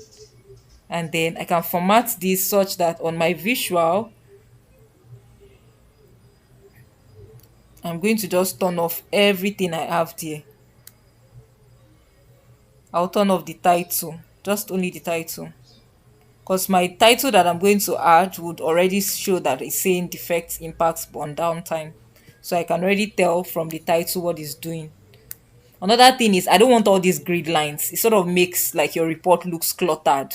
So I'm going to turn off the horizontal. So I just want to go to grid lines, turn off horizontal, and then I'm going to turn off the vertical grid lines as well.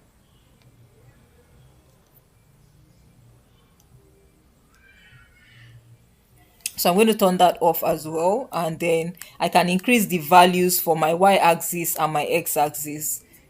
Let me see. If I go to x-axis, I can increase the value a bit to maybe 12 or 15 is fine. Okay, I'm looking at y-axis. Okay, good. 13 is fine. I'll do the same thing for the y-axis.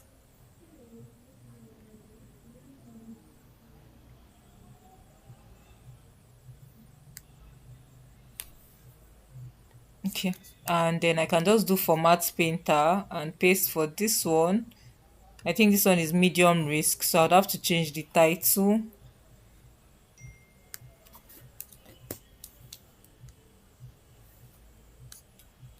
And I'll do Control A and I'll call this medium risk vendors. And then I would just format paint and do for the last one. And I'm going to call that one low risk vendors.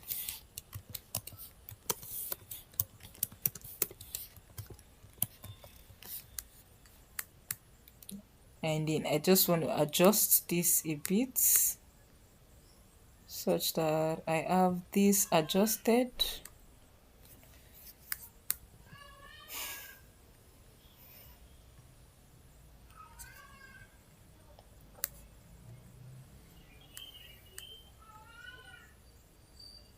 And I also have this adjusted. Okay.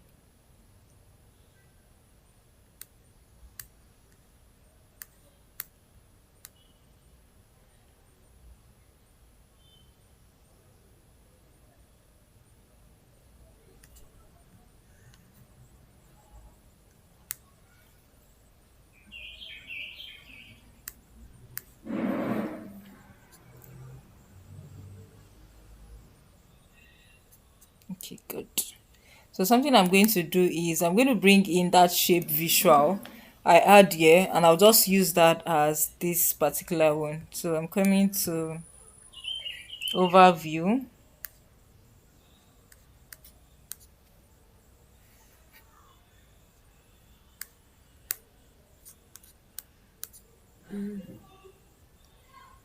Select this, and I'm going to do Control C and V. Oh, I don't want to paste it here.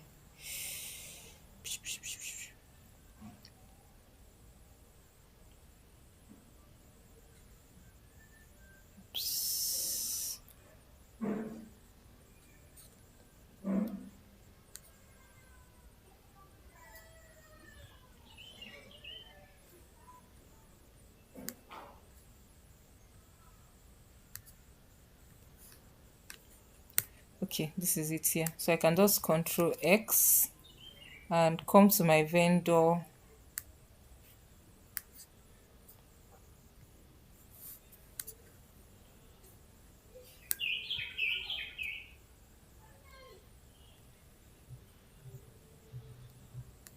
And I'll do Control V.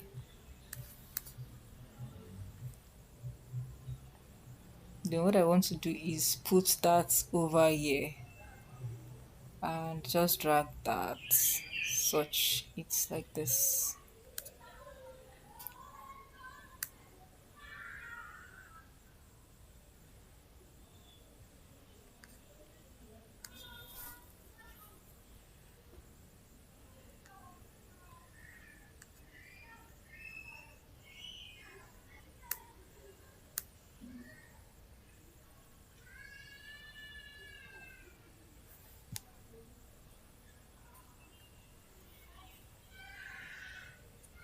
Okay, good.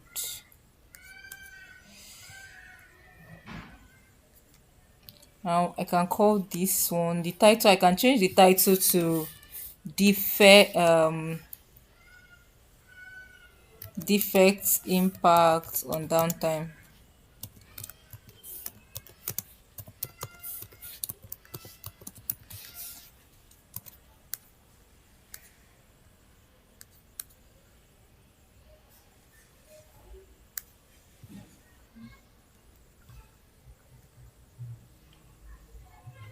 So something I'm going to do for this one is I'm going to add a border. So on the effects, I'll go to visual border and sort of add, instead of this color, I want to go with this gray color. And I'm going to make sure that the rounded is maybe 5 or 6, anyone.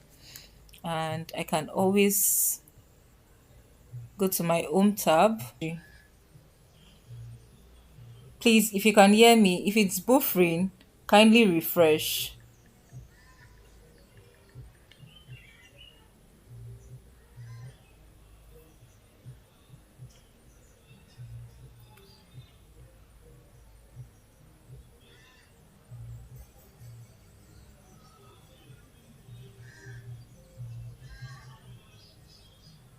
Okay, beautiful. So I'm going to continue formatting this.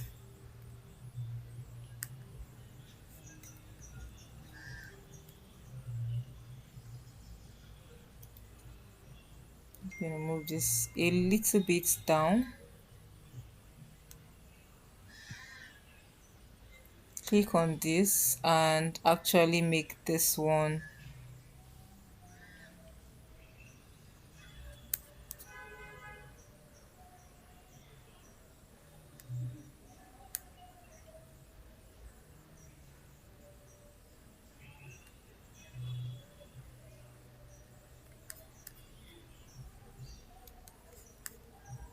Okay, good.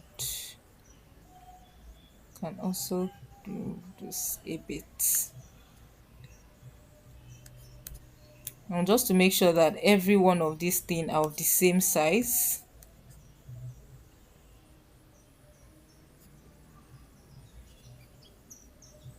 I can click on them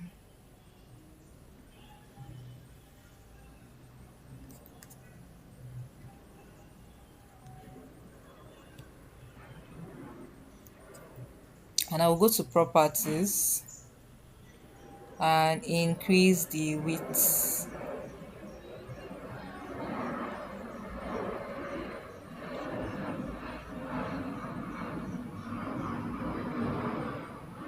Good.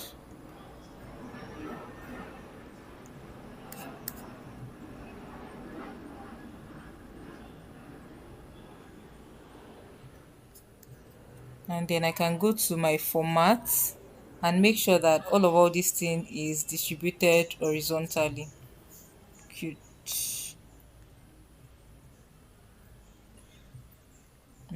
This is better. I can also reduce the space a bit in between them, but for now I think this can work. And then I'm just going to move this here.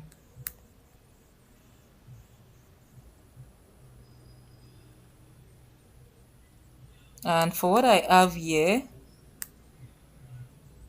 I'm going to do some sort of, like, I'll increase the values. Let me make this 30 and see what happens.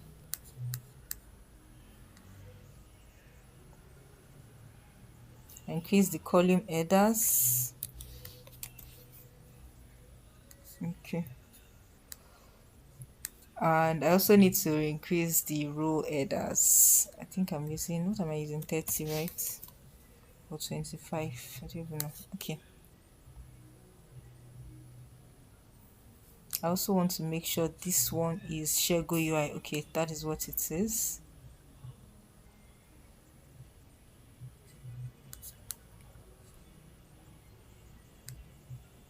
I'm going to turn off the total. I don't want to see totals on it. So I'll turn off both column total and row total. And then I can move this one. Okay.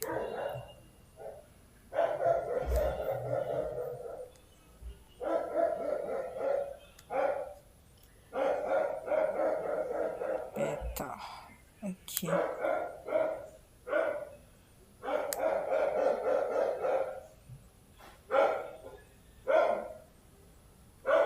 And then I'm also going to put that effect. So I would make this a shadow. Good.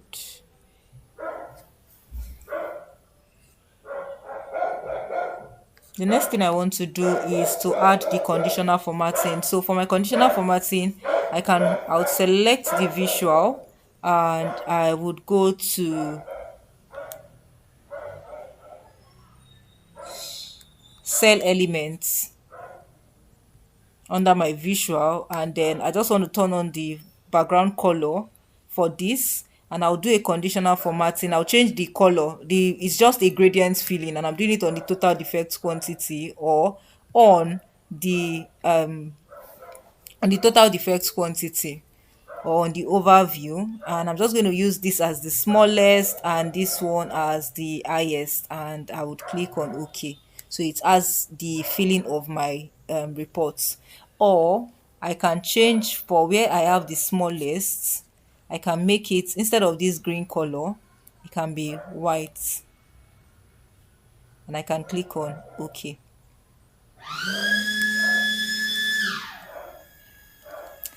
Good. Another thing I might want to do on this place is, instead of these settings, I might want to come here and change this from,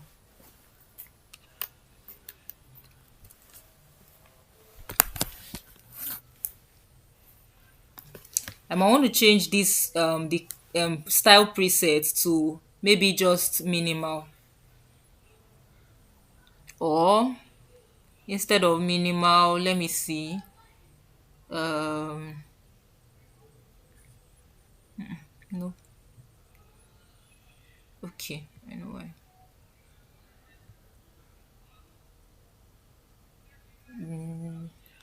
Okay, let me just leave it as it is, because certain. Okay, good. I'll just leave this as it is. So I've been able to get in like page this thing. So while we're doing conditional formatting, sometimes is because you want to be able to make sure that, or what conditional formatting helps you do is, once you'll be able easily spot where there's a problem or where there's like an increase, right? Something I should have done before removing the total was to sort this from like highest to lowest. So what we are seeing are the major problem first of all, before we start seeing other impact, or where there's like an impact in our data. I hope everybody is following and we sort of understand to an extent what I've been trying to do over the past 1 or 2 hours now. Okay, so the next thing we want to do, we want to move to our page 3, which is our plant performance. We want to move to our plant performance page, and we're going to go and get the um we're going to get the same visual from going to our plant from our PowerPoint, right? That is where we want to get that. Okay, please, let's take a 4 minutes water break. So if you want to stretch your legs, I think we've been on for like 2 hours. So please, let's take a just 4 minutes water break, please. When we come back, we'll do that of plant and that of the material and the last page.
All right, welcome back, everybody.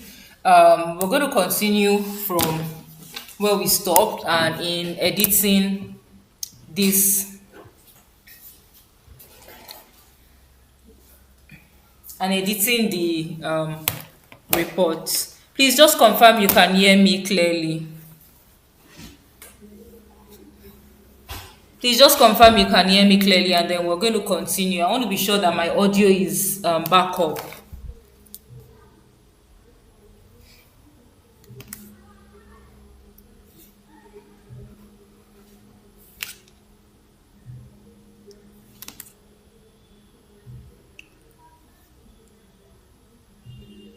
Okay, thank you.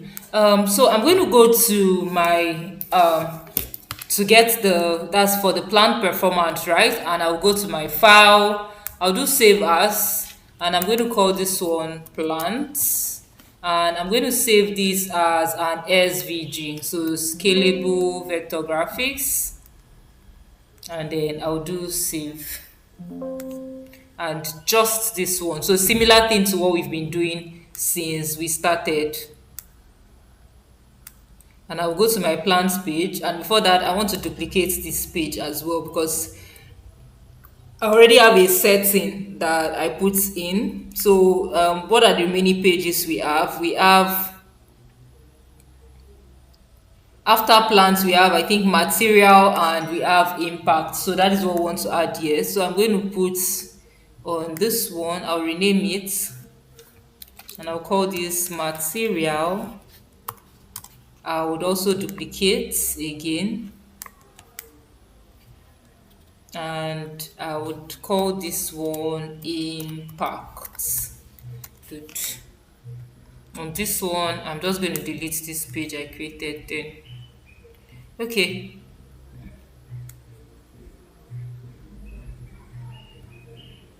Okay, so I've done for vendor. Now it's time for plant. So I'll go to my formats, go to canvas background, browse, and then I just want to search for plants.svg. Click on open. I'm going to reduce the transparency of that, and also change the image size to fit. And then the next thing I want to do is to start putting everything on my visual, right? And on our plants page, how does our plant page look? We also have that top end analysis thing going on our plants page. So if I come here and click on plants page, you see we have the same thing. Then we have that our map and the same visual here. So I would go to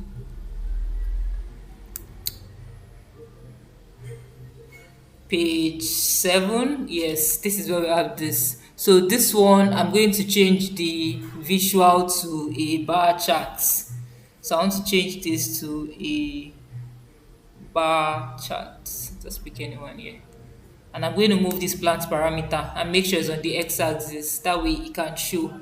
So now what I want to do is now do my Control A to select everything, Control C, and I would go to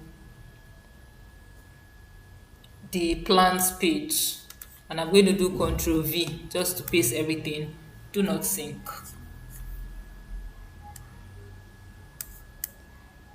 Now most of those things I have here are what I already have on my vendor page, so I'll sort of like copy most of those formats in there. So let me just zoom in a bit.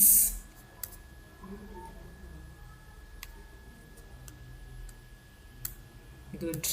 Now for example, what I have on this vendor is top end parameter, which I also have on that one. I can just even copy this one, Control C, Control C, and I'll just come and paste it here, Control V. And then I can delete this one I have here instead of formatting, since it's also a top end parameter. And then I'll copy this top bottom, Control C,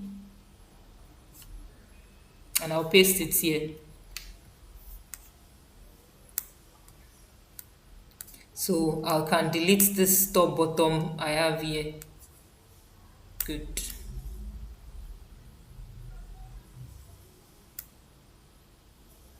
Okay. Excuse me. And then for my bar charts, I'll also copy what I have here and just format Painter. So I'll do Control C and I'll come to my plants and do Control V. And then what I want to do is format Painter and I'll paste it. Okay, format paint and I'll paste this here. Beautiful. And I can delete this one I brought, or the one I copied. Now I can move this over here, move this. Let me change my view again.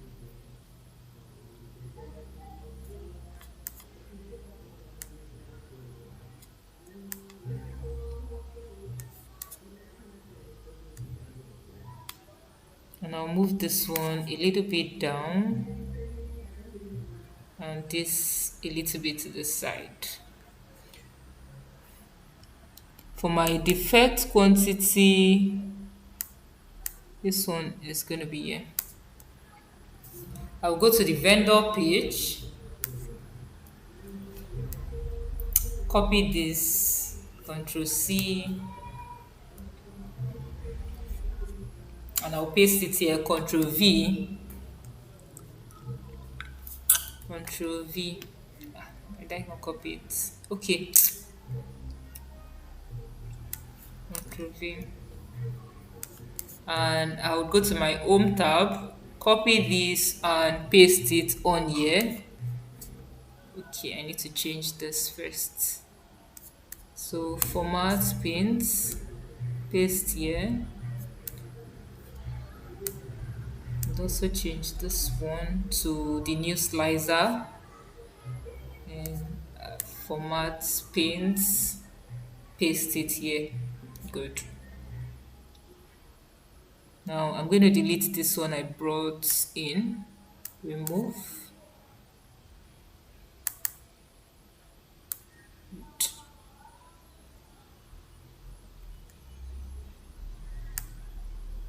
That way I can drop this one here. And for my map visual, I want to come and reposition that one here.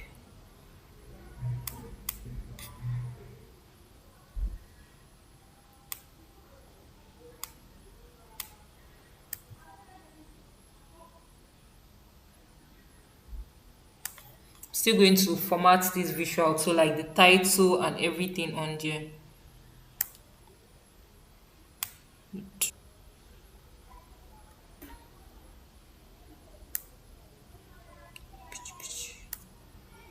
And then this one.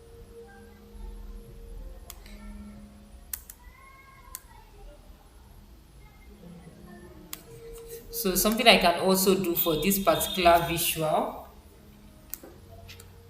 I can copy this, Control C, and come to my plants, Control V,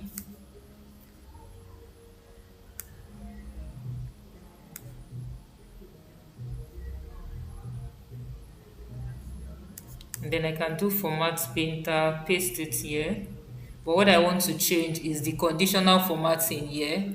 So I still need to change the conditional formatting. I want to make sure this one is selected. First off, I would sort this in the total in the ascending, and then I'll come to my cell elements. I want to go to that background color, FX. Okay, it's actually been sorted, and I'll do this. And I can delete this particular one, remove. Instead of plant location here on this table, okay, I need to remove these totals too.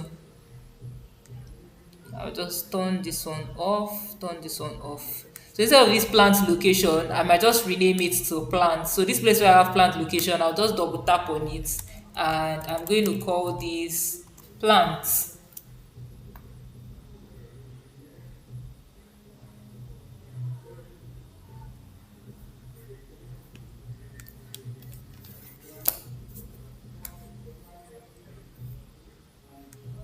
Okay, good.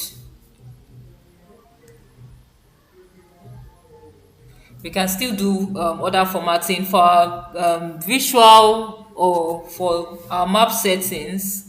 We can come here and change the feel of our map, right? Maybe I don't want my map settings to be ruled and I want it to be a grayscale instead. Or okay, not grayscale. Yes. So I want it to look like this light color, and then I want to go and change my title. For my title, I'm going to change it, increase the font size, and change the font from DIN to Shego UI. So I can increase the font size to maybe 27, change it to Shego UI, and then what again? I want to change the background color of my title. So instead of having no background color, I can just put this as a background color there, and I would go to, or maybe remove that. I don't think there's any need. I'll just put in that effect,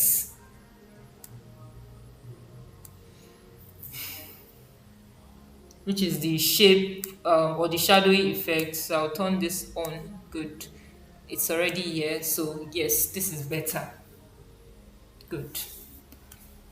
So we'll move to the next page. Any other formatting, we can always, if you export and the sizing is not this, because I can see the sizing are tiny, but I don't want to spend a lot of time trying to figure out the right sizing, and I don't want to start looking at the previous report. So we're going to go to page number, that's our material page, right? What do we have on our material page? We have information on, for material page, we have this information, so which we've already sort of created before, right? So we're just going to go over there and go and have put this on that particular page. So what I'm going to do is I would first of all go to my PowerPoint,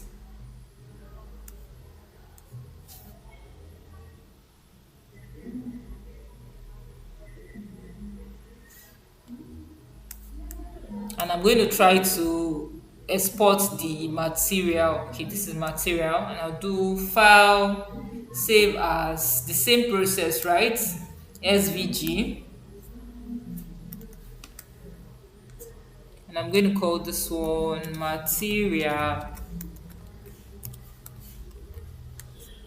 and I'm going to click on save. Just this one. Remember, you can do all these things, like exporting all of them at once, right?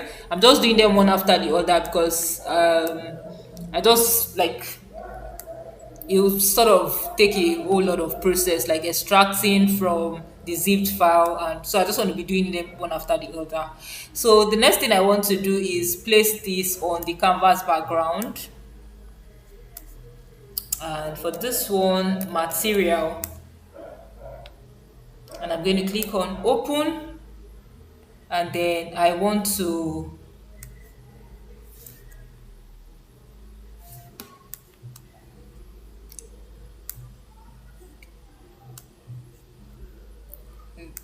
reduce the transparency and make this a fit.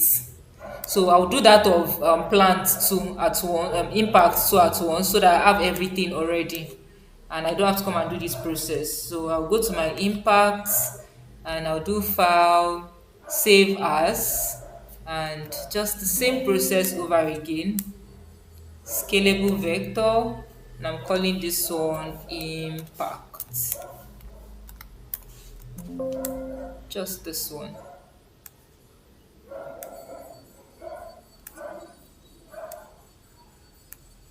I'll go to my impact page. What do I want to have there? Browse, impact, click on open, and I'll reduce the transparency as well and do fit. So I've been able to have everything on here. So I'll go to my material now and try to include what I have on my material page. So what do I have on my material page?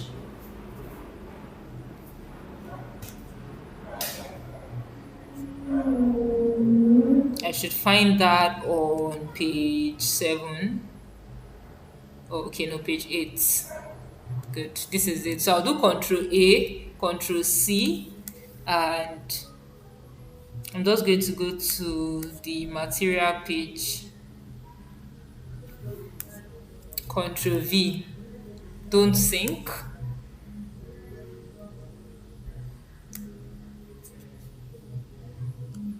And I'm just going to position all this. I would copy the settings I already have on the other one and use it to format this actually.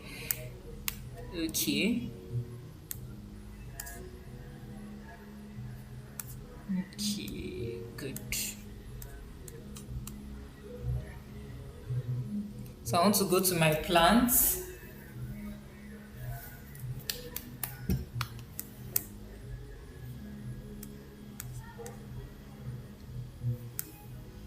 Control C,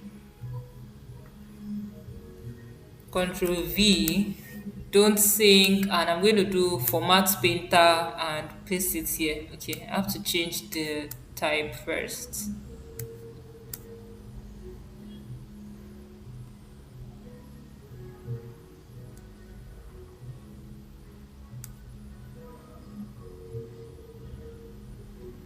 So I can move this one over here. Good. Now I can come here and also copy this bar chart I have here.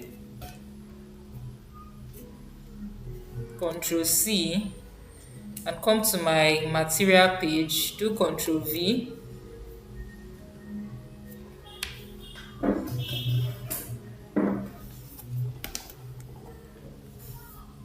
and I'm going to format painter, put here, do the same thing on here, and for the last one on here.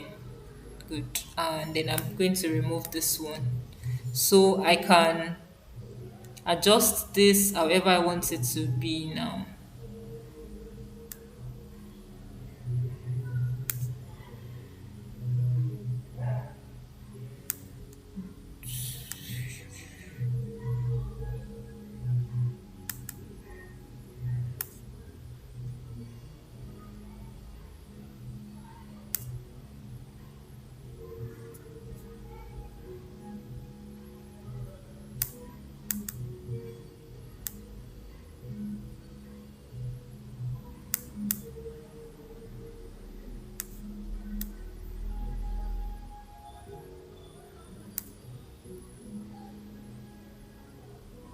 So I'm just going to adjust all this so that it's well this. Now something I always prefer to do, because this is too tiny, this but they are too jam packed. Instead of that, I'll come to my format.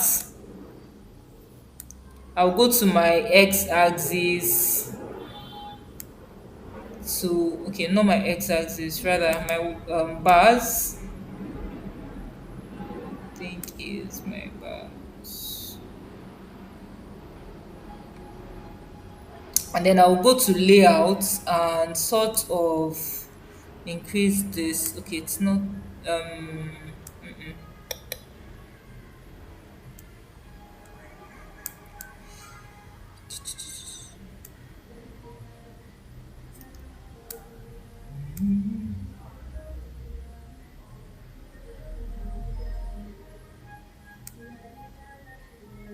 okay. Yes. So I'll go to my y-axis, okay, and sort of like make the layout for the height of my bars. I'm just going to increase that to maybe 100.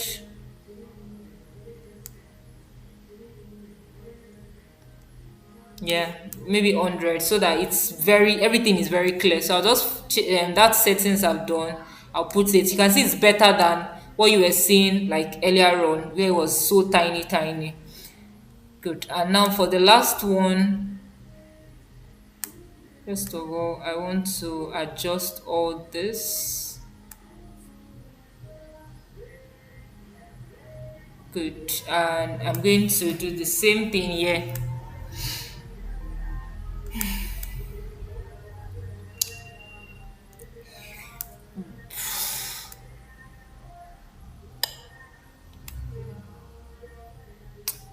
and then I'm going to now format this line visual, right? So first thing first, I'm just going to add that shadowy effect, so it's here already. Good. And then what I want to do now, I want to draw attention to just this first two. So something I'm going to do is I will gray out everything first of all. So I'll go to my visual, okay? On my visual, where I have lines, I'm going to go to under lines, I'll go to my color, okay? And I'm going to gray out everything. So the color I will use is going to be, okay, I want to make sure that everything is selected for all. Okay, might not show that way. I would have to do them one after the other. Okay, so I'll start with the ones I actually want to call attention to, which is this first one here. I think mechanical or thereabouts. Let me see. Mechanical, I'll change the color of mechanical to my main green color, right? And something I would also do is increase the width to maybe 4 so that it's very pronounced, or maybe even 5. Good. Increase the width to 5. The second one, which is logistics, I'm going to go ahead and change that as well. And for logistics, the color I want to use is, instead of this orange, I'll use this light green to show that. And I would also increase the width a bit to 4, right? But for the other ones, I'm going to change everything. I'm just going to gray out everything. I don't want any information. I just want my users to be focused on the first two. So if I go to material and components, I'm going to make it gray, and I'll reduce the width to 2. I'll do the same thing for goods and services, reduce it to 2, change the color to gray.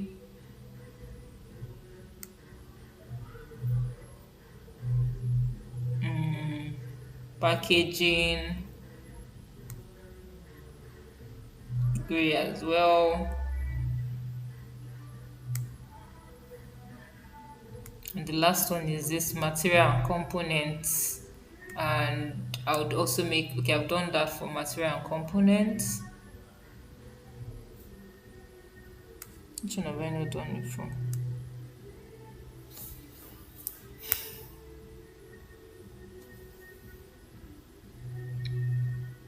Okay, electrical.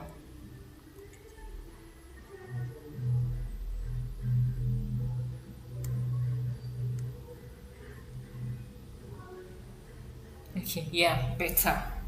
So I'm just going to gray out. Something I might also do is maybe make all of them broken lines. So I would just want to focus on these two. And if you look at this trend clearly now, you can see that, like, whoever that is going to be looking at this dashboard would just, their attention would just be drawn to this line and this second line, and maybe the third one that is coming up, because that one, the gray is thick, deeper than others. But majorly where you want them to focus on is just this visual and this visual. And then I'm going to also change the title, or increase the title. I want to make sure this is selected first of all, and then I can now increase the title. Okay, I don't want to call this downtime monthly trend.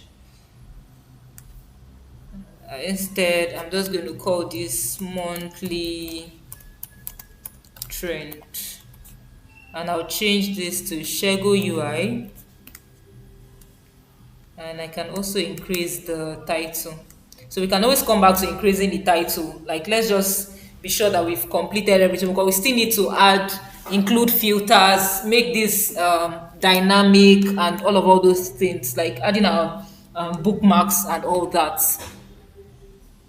So I also want to edit my legend. I want to make sure that my legend is actually edited. So for my legend, I want to increase the text.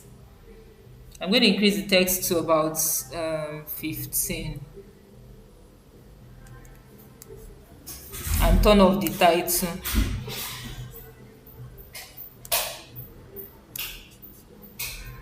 and then I'll go to my y-axis and x-axis, increase the size and turn off titles for them. So this is just regular formatting.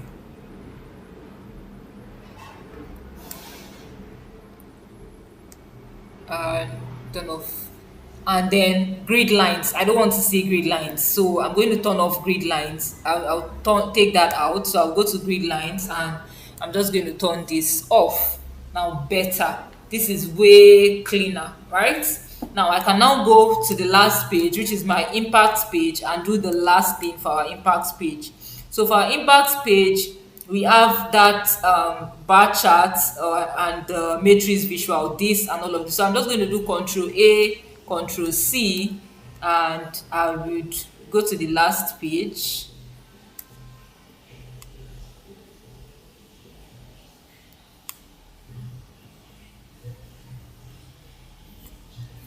Control V.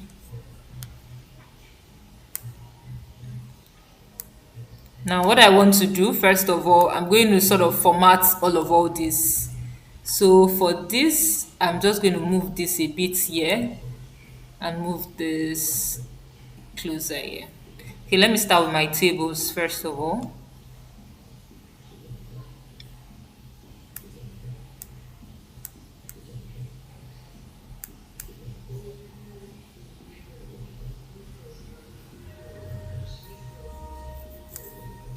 And for this table, I might just copy what I already have as a setting or as a formatting here. Control C.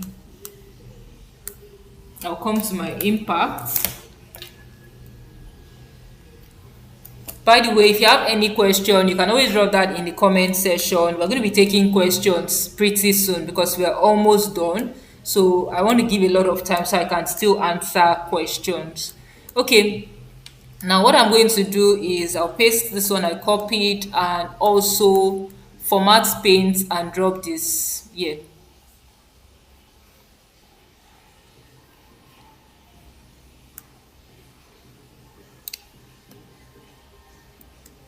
I'm going to remove this one. Good.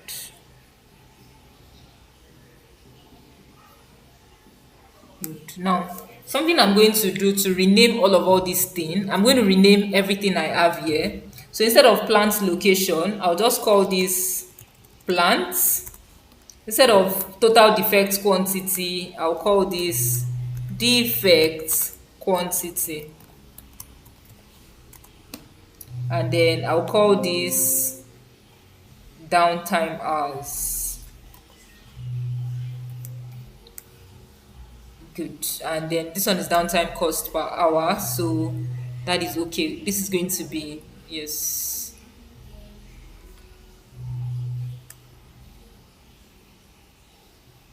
better.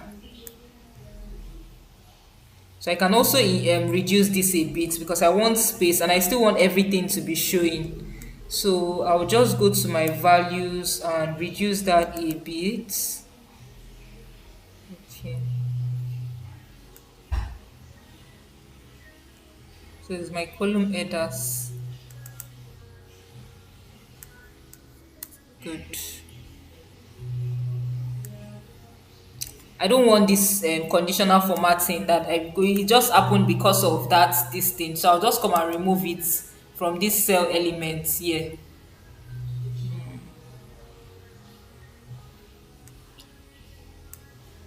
Good. I don't want that. Better. Now I can format this one and paste it on this table.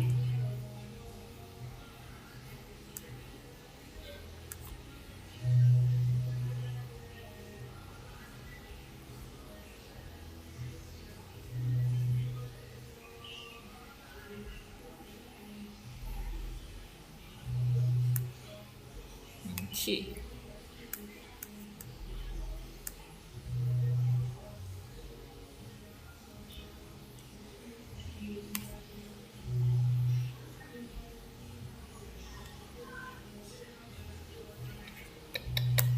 I need to also rename this. So instead of material type, I'll just call this material. I'll also rename this one. defects quantity, or maybe just defects, and downtime hours, and then this one is okay. Yes,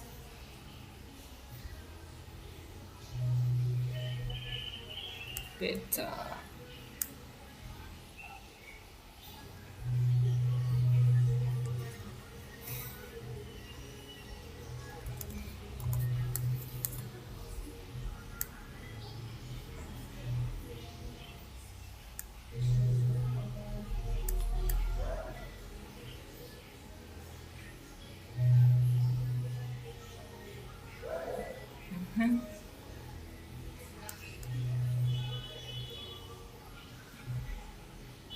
Okay, yeah, this is better.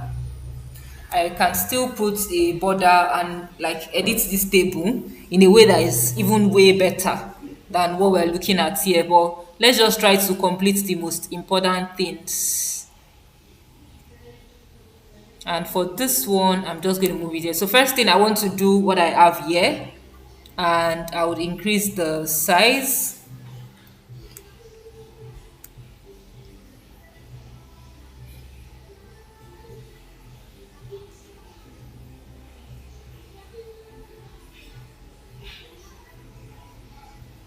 I'll go to my row headers as well, and also increase the size of my row headers.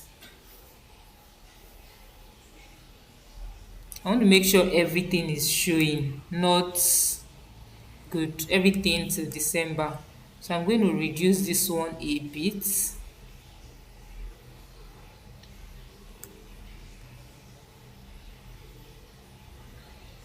Good. Okay, better.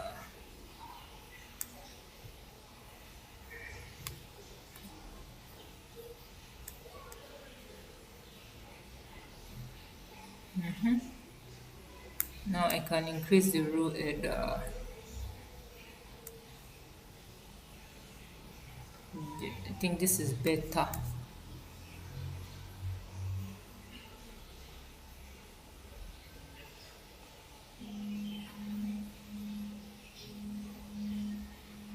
I'd also increase the column headers a bit.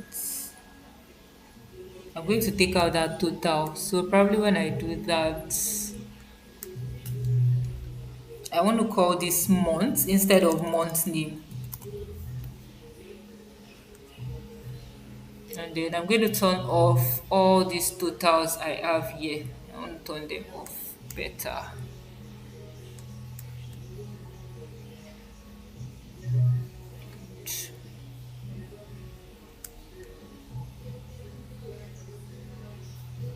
I'm just going to zoom in a bit.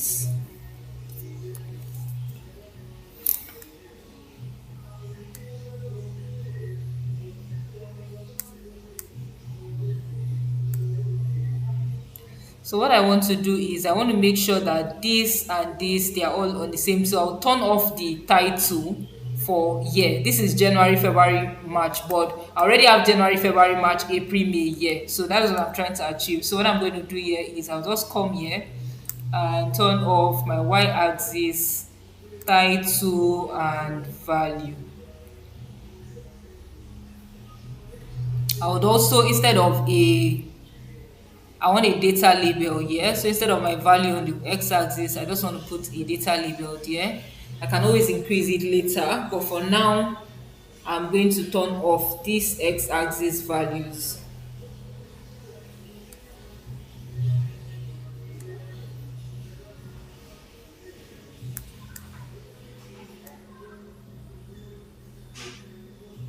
Good. Now, what I'm just trying to do is I'm trying to make sure that all these bars are aligned on the same place like this. That is what I've just done here. So another thing I'll do here is I'll turn off this title, so I don't need it. Good. So I would have to move this a bit. Yep, exactly.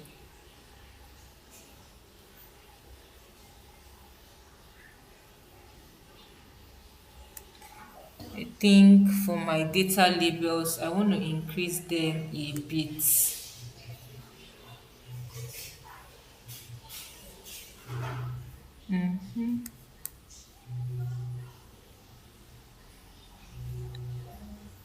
better.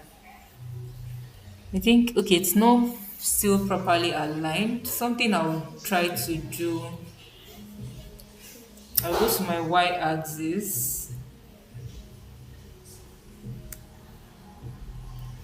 and see if I can increase this a bit. Okay, I have this turned off, so it might not work yet.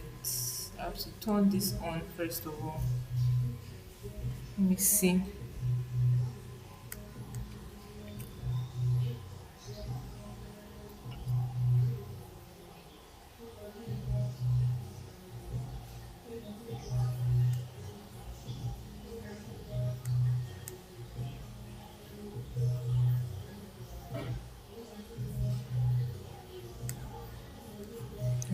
This is better now. It's well aligned. Yeah, I think it is now. Good. We can also sort of do like a conditional formatting on this visual here. And something I'm just going to do so that I have these two in place and it doesn't sort of like I don't experience any trouble. I'm going to group the both of them together. So I'll select this and I'll select this. And I'm just going to group them together. Yes.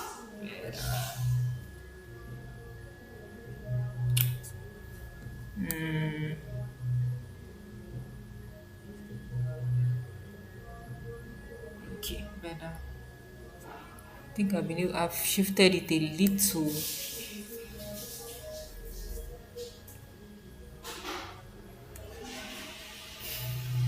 Okay, fine. We've been able to put the last one. I don't have a title yet, so I might need to include a title. But let me just see how it looks like when I do view.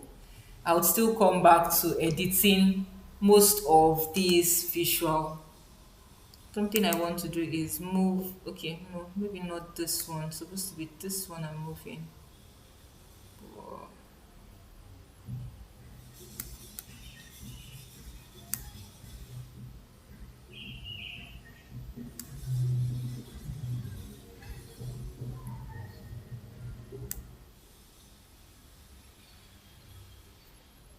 I moved everything I'm supposed to have here.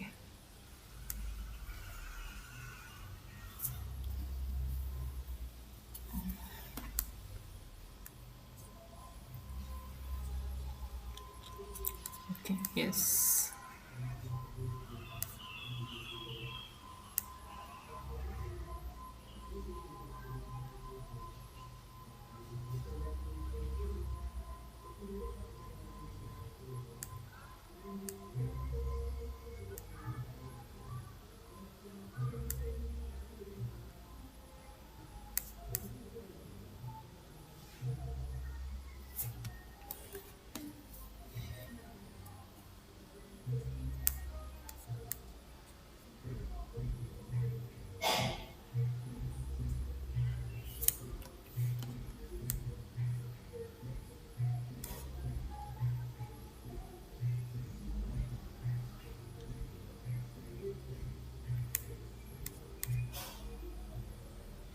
Okay, better.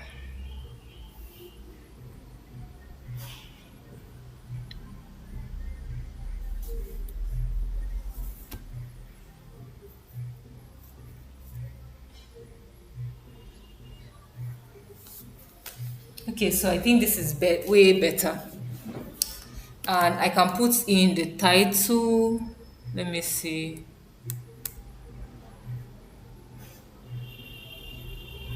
Oops.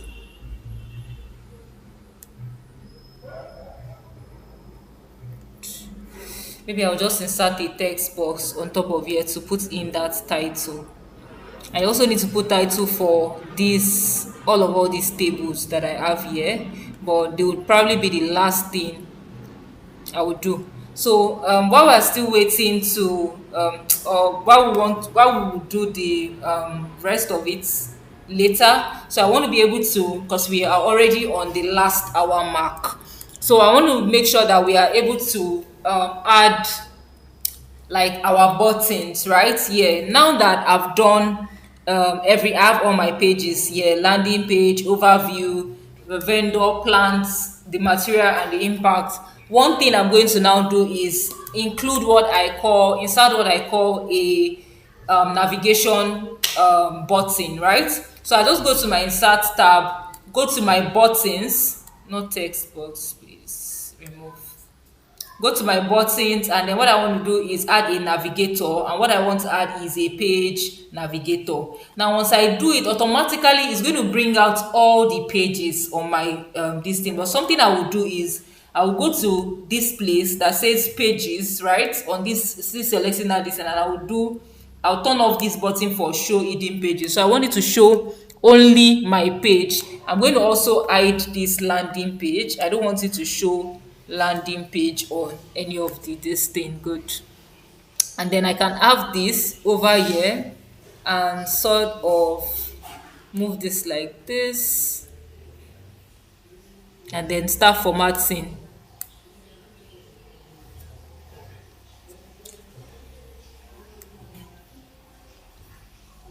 Good. Now for the first I'm going to increase the text. So for my default state, I would increase the text to probably, let me see. Okay, I think this is better. 30 is okay. And then I'm going to make sure that the background is transparent. So something I like to use, instead of, I will go to my grid layout. Oh, no, not the grid layout, still my style. And then I'll turn on this accent bar, right? And when I turn on the accent bar, I don't want to use black. I want to use gray. And then I'm also going to turn off the background. I don't want the background here, so I'll turn off this fill. So instead of my accent is now showing as this, I also want to turn off the border. I don't want a border, and I want to change the text from the black to a white. So I'll change my text to white. This is better. And I'm going to increase that my accent bar, the width of the accent bar, to maybe, let me see. Okay, maybe 10 is too much. Let me see. Okay, yes. I think 7 is fine. Right? I have this. Good.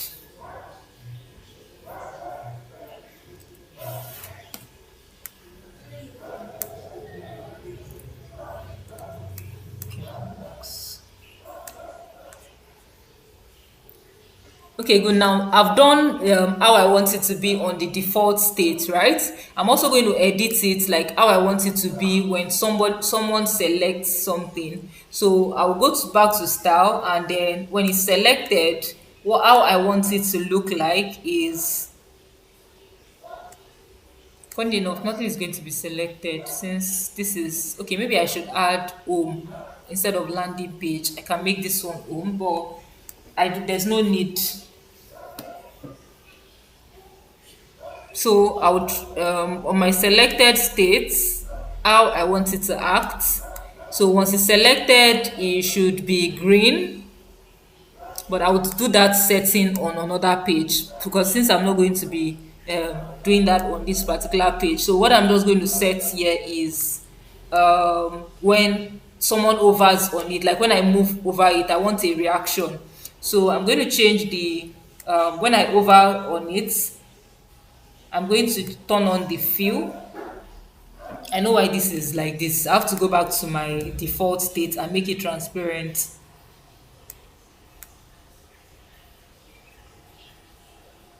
and just increase transparency better. So I can go back to selected states now. Sorry, over states. So when someone over, I want the fill to be this color. Yes, but still showing good, better. Okay, I'm going to change the transparency a bit. This is better. So reduce it to something 70. So when someone moves over it now, it sort of like shows this transparency thing going on here.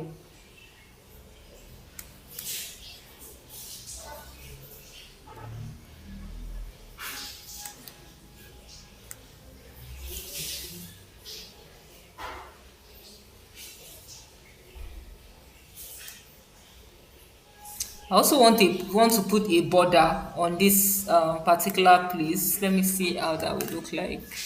So okay, no, I'll turn that border off. I don't think it makes sense.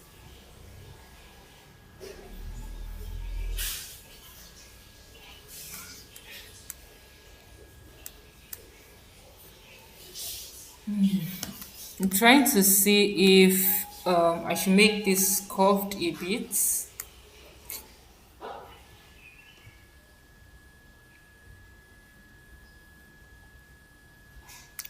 As for the default states, maybe I can. Oh, I think this is actually okay. But there's supposed to be something when they press, there's supposed to be another action. So I'll add one for when it's selected. So the fill color, instead of this, it can be this dark gray. So once I do control click, it should show that. Okay, but I might not be able to see that now. Okay, I think this is better, right?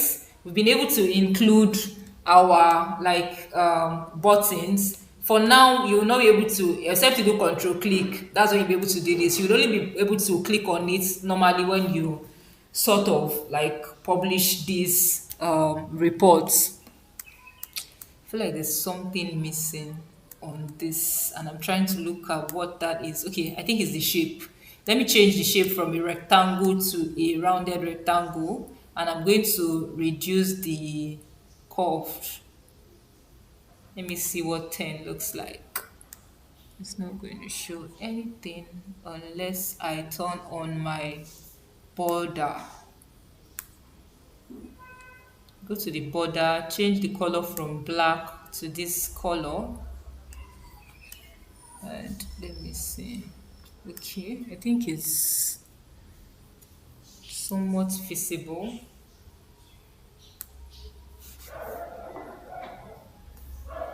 Somewhat visible. I think this works. Let me see what the previous one looks like. Okay, it's the same thing actually. Just that I have like a square this thing. The color is different. But yeah. I think on the other one I used a greenish color. So something of this sort. So let me go back to that overview. Fill, and then I want to change it to maybe this green color, and then I can reduce the transparency. Yes, this is what I used there. Better. Okay, now I'm going to copy these settings that I have here, Control C, and I'll come to this place and paste it.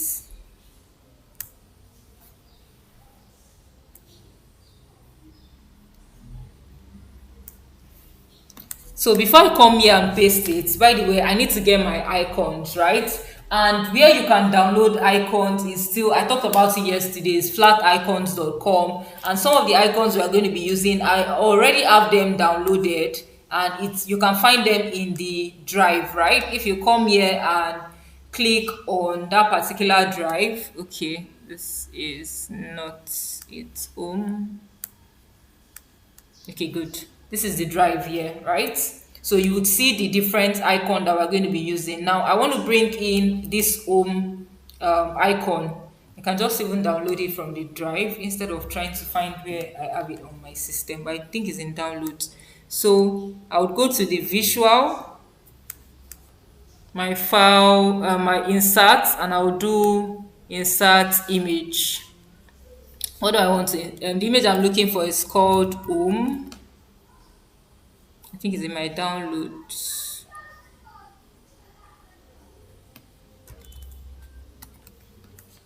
Okay, just click on this one.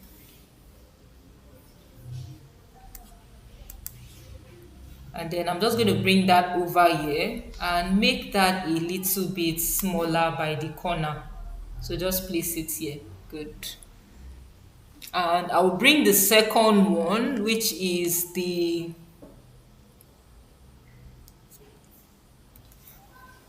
I think the menu panel, right? Which is this. Now, here's what we want to try to achieve. If I click on this menu panel, it's going to show me all my pages on here, like my overview, vendor, and I'm trying to also recreate this. So what I'm going to try do now is to bring in that particular thing. So I'll bring in the menu icon by going to image, and I think it's called menu. Yes, and I'll click on open. And then I'm just going to bring this and I'll paste it.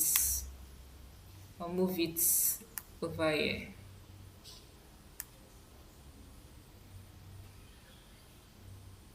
So something I will do first of all, say by the way, I have to make it fit so that it's all in the same place. Good. I think I didn't do the same thing for this one. And just edit it so that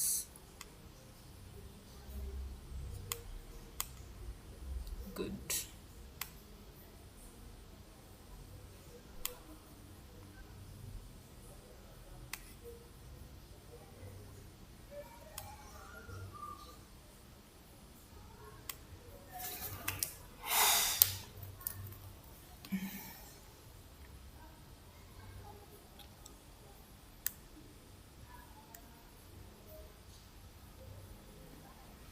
Okay, good. And the last one is, I think, that filter panel, right? So I'm going to insert the filter panel.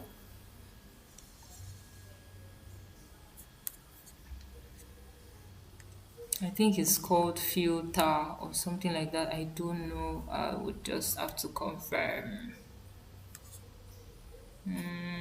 This one is the different one. Let me do.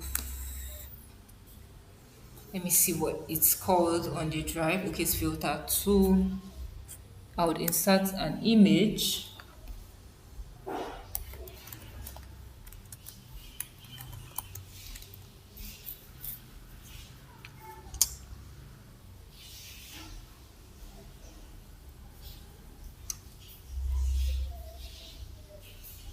Filter two and click on open. Okay, good.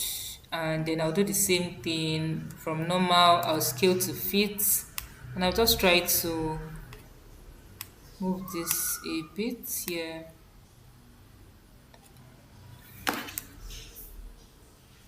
This is going to take all of my sliders.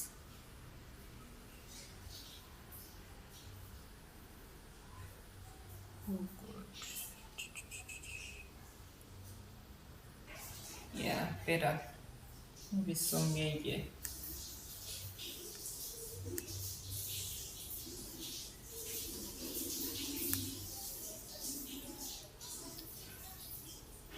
Most times I like to put my filter here.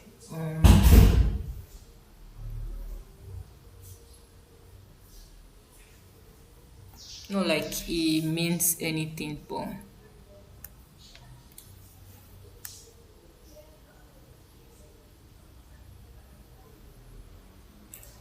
okay, better. Good.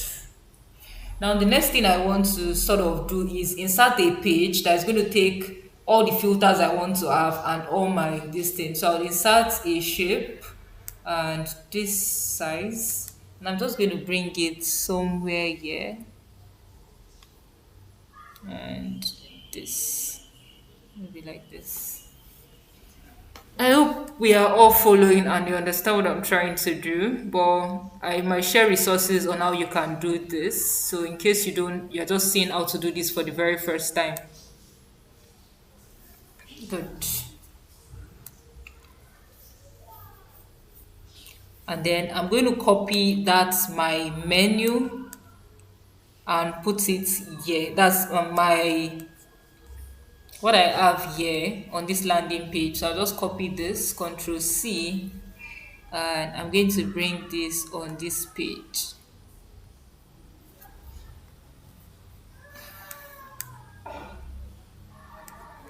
Control V. And then instead of vertically like this, I want it to show, I want to change the grid layout from horizontally. Sorry, instead of horizontally, I want to change it from horizontal to vertical. So I'll come to grid layouts and just change that. And I'll try to move this all the way like this, move it all the way like this. So this should work. I can bring this on here. Good.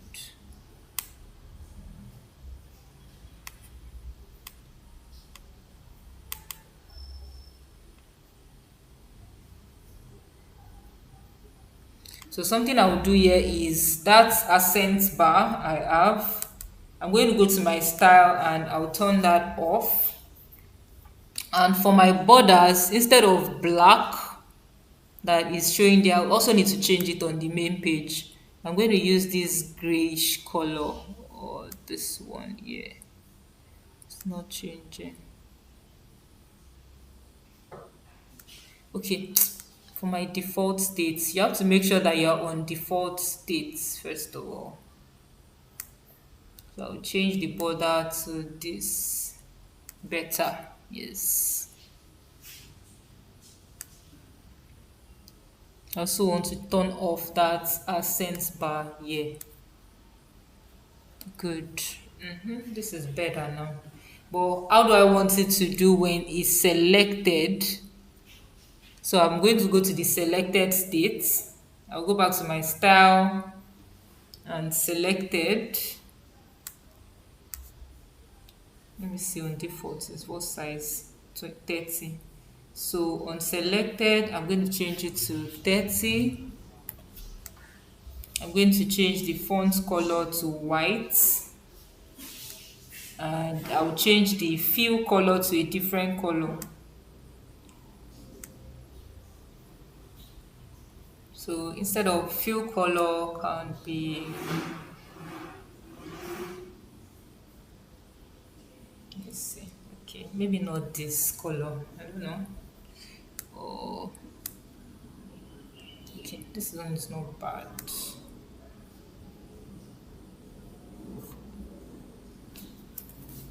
Okay, I think it's sort of contrast.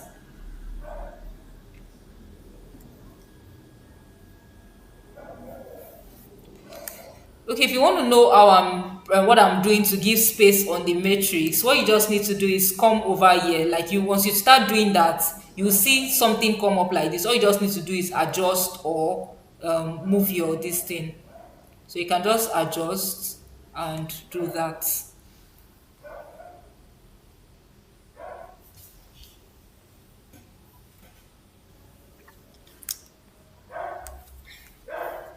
Okay, good. Now that I have this, I'm also going to add one more button here, which is the X button that is going to be closing this particular thing.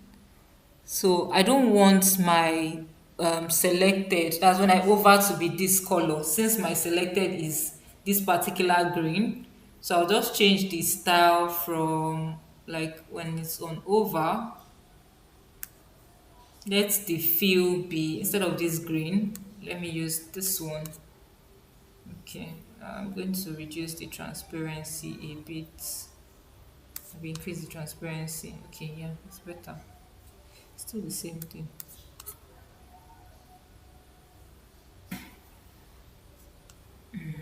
Okay.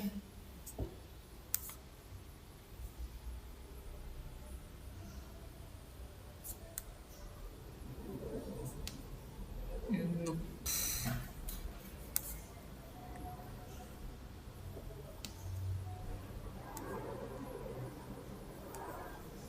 What I have here is a darker shade of green. Let me see if that's going to work here for my selected.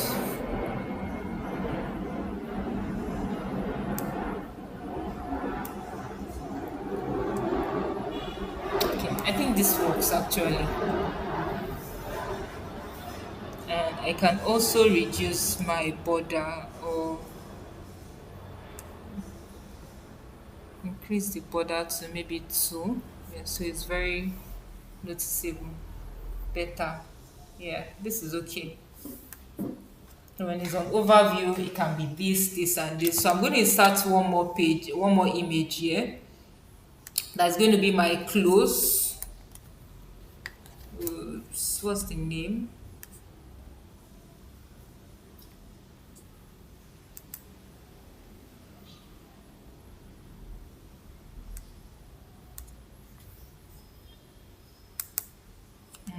I don't think I even put it in here. I'm just going to copy from here. Control C. I'm going to have to upload this one in the this thing because I don't think I have that in the drive.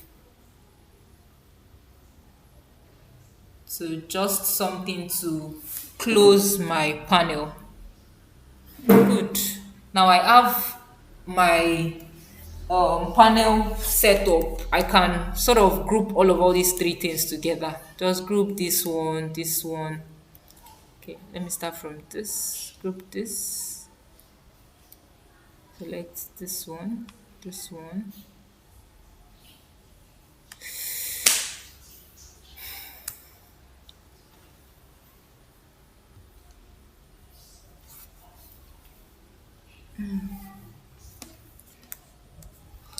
Okay, so we're on the 5 o'clock mark now. What we're just doing now is just a copy and paste. So, but might take a while. But I'm going to select. Okay, let me select this one first. Then I would hold Control and select this one.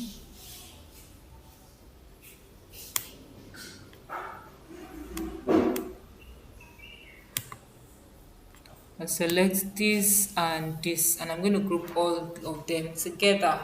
So group and group.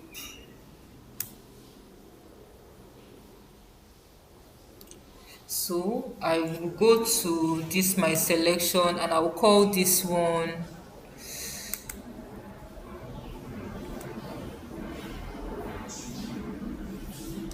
overview navigation, or maybe menu.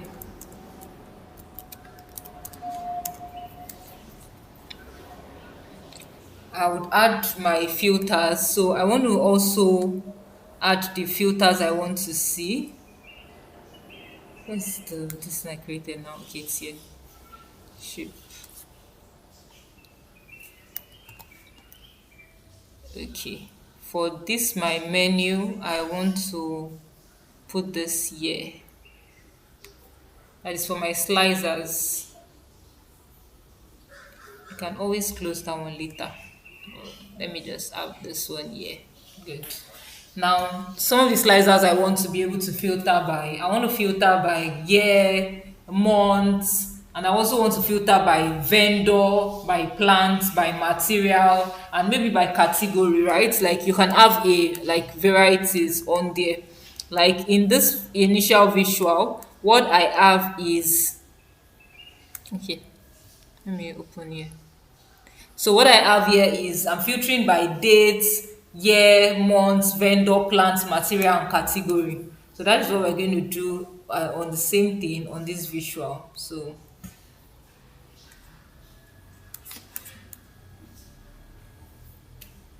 good.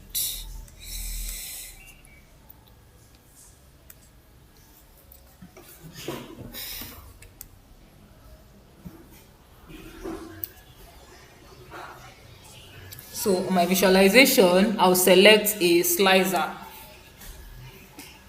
And on this slicer, the first thing I want to have here is dates.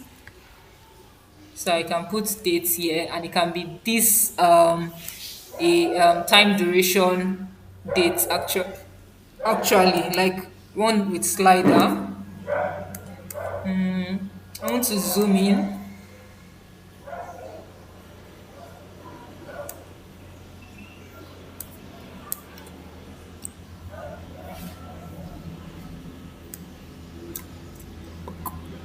Okay.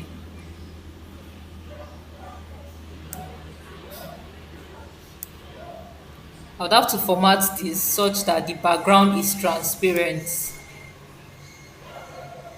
So I'll go to effects and turn off the background. And for my values, every other thing that has to do with color. In fact, I'll just search for everything that has to do with color, and I'm going to change everything to white because it's going to be staying on this green background. This is one of the reasons why I don't like to use dark background. My values is also going to be white. So I'm just basically changing everything that has to do with black, that is anything that has to do with color on my this thing that is turned on to white. Okay, good. This also has to be white. Okay, this is my header icon. That's why. Good. I don't need to make this. I can leave them as black because it's this one here. Okay, beautiful. I can also change the font type to, for my header, instead of this DIN, Shego UI, better. For the values as well, I'll just check that it is Shego UI, which is also okay. Can increase it a bit. Okay, better. So I have to do the same thing to the slicer header. This is better. I can also add a border. So visual border, but I'm going to make sure that the border is also white. So I'll turn this on.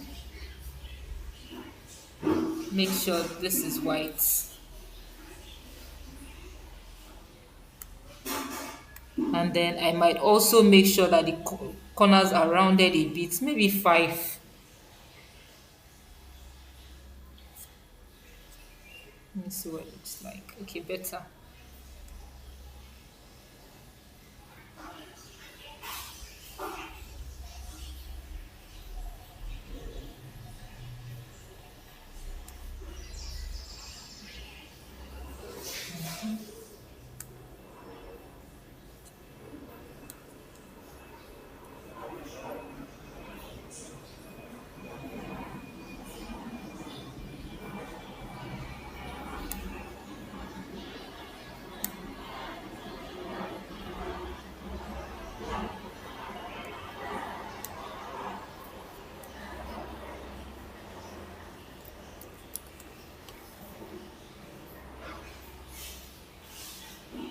Okay. I wanted to duplicate this one so that I can have this over here, somewhere over here to close. I think this is too big, so I'm going to probably have to reduce the size of the shape.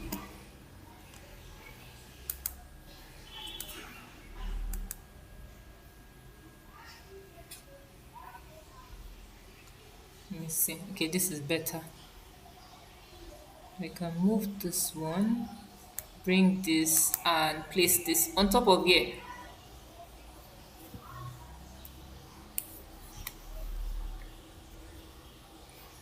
So I should have done this one after the other, but because I did not do, I'm just trying to do everything. So it might, some might be overlaying on some, but I'll try to do something now. I'm just going to hide this group one that I've done and finish the other one since I've grouped it.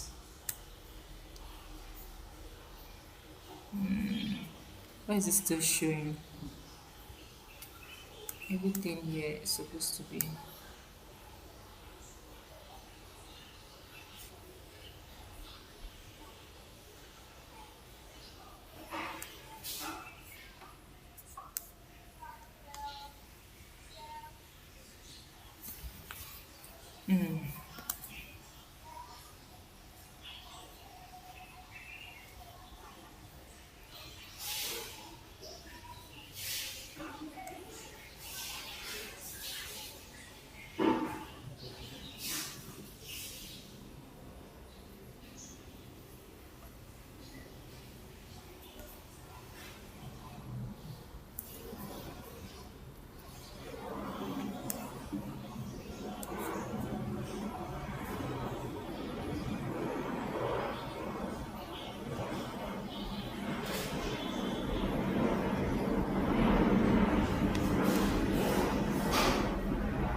From hiding this position. Okay.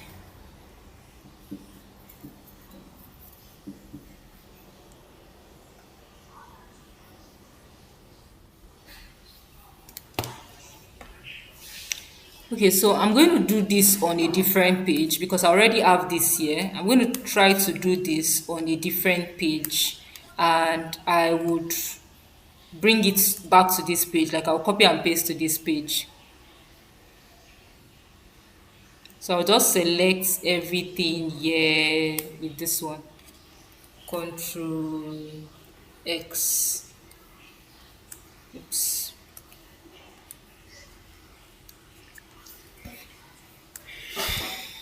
Undo.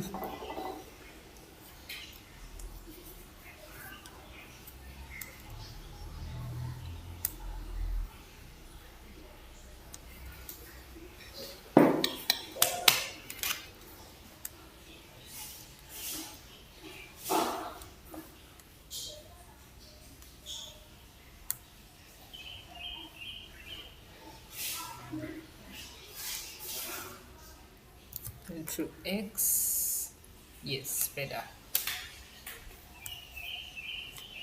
Control V. So I'm going to add those slicers here, but I'll still copy it and paste it on the other one. But I just want everything I'm doing to be very clear because I would still need to replicate the same thing across all pages. So what I want to do here is I'm going to move my dates to this place now. This is better.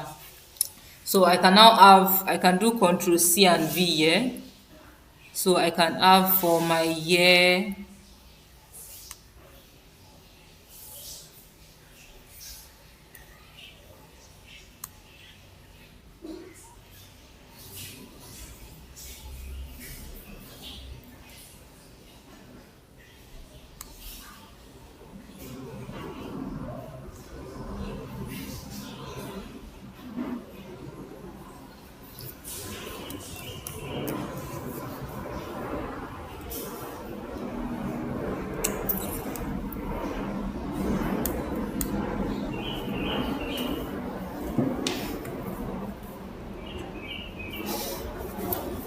Indeed, this is a real marathon.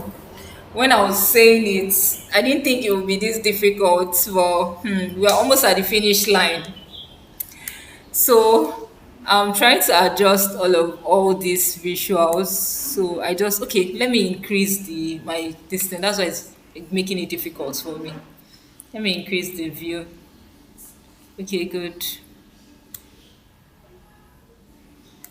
I can also increase the title, the header here a bit. I think it's not very visible. I don't know why. It's not changing at all. What's the problem?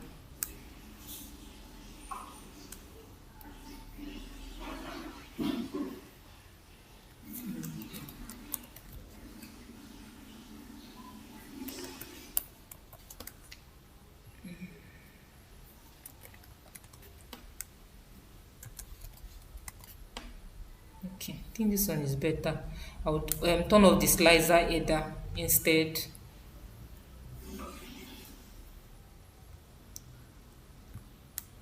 And I'm just going to come to my visual and turn off this slicer header because I don't know why it's acting unresponsive. So, go better.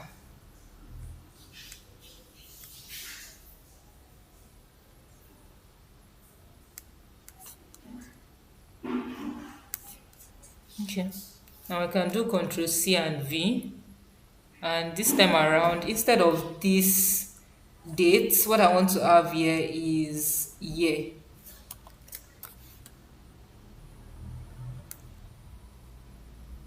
So I'm going to go and remove that date from this place.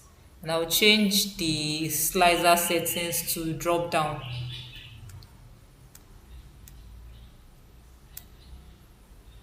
And I want to change the values. Okay, this is why I wanted to leave a slicer header. So now it's working. Why was this one not working then?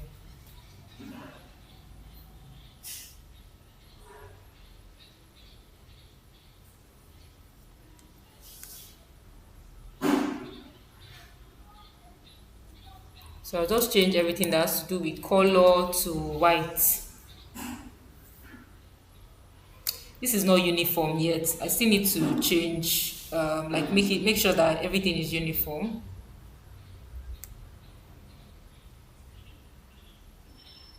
I think my values, yeah, my values are dark, so white. And I would also increase the font size for my values.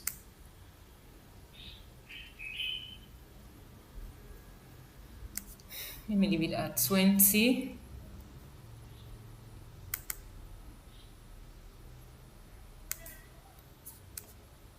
Control C and V.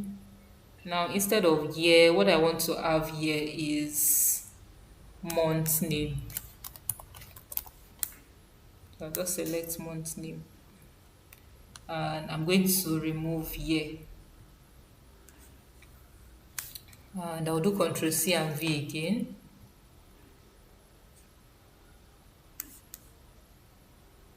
This one will be vendor, C and V. This is going to be plant, CV. This is going to be material. And then maybe category. Good. So if I decide that one, move this a bit. Okay, good.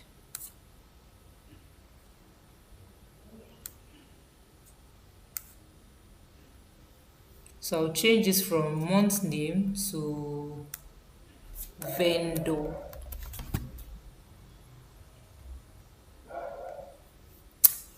I'll go to the second one. I'll change it from vendor to plants.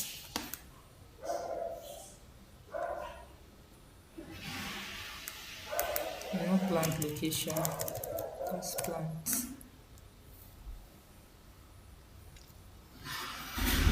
I'll go to my month name. I'll change this one now to material.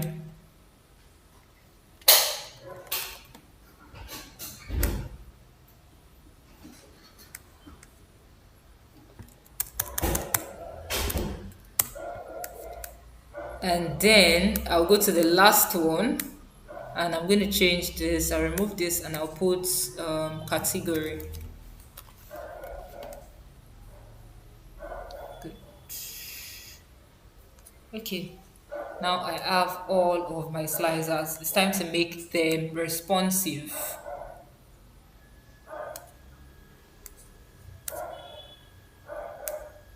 I'm going to first start with this my overview page.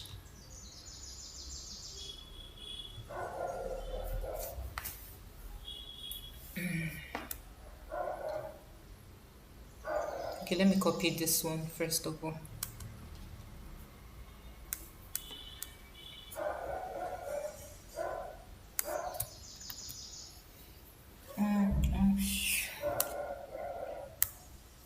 Control C.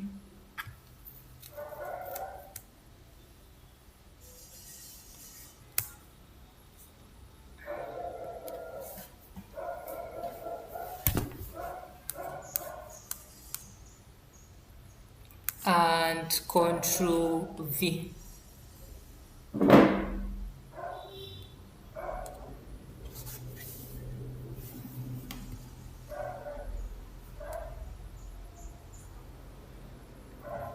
Okay, now I want to make sure that this is responsive, right? So the first thing I want to do is I'm going to set different states, like using bookmarks. So I'm going to sort of set different states for this thing. And the first state should be this one, right? When I want to open my overview.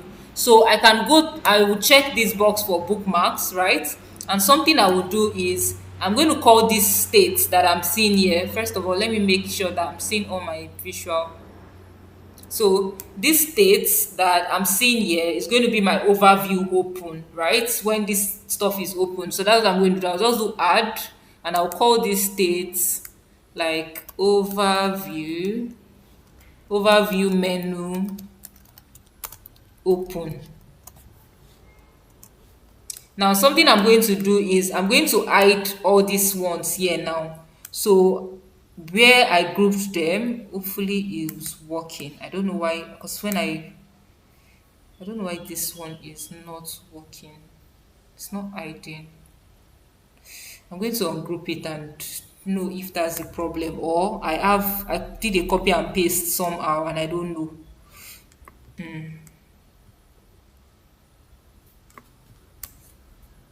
Okay, let me right click and ungroup. Okay, good.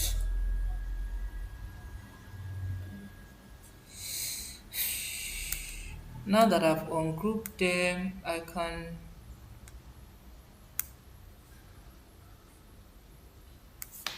let me see.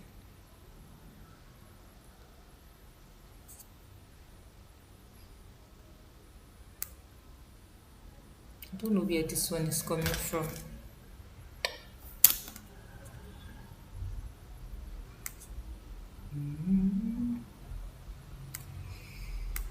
Okay, let me move this on top.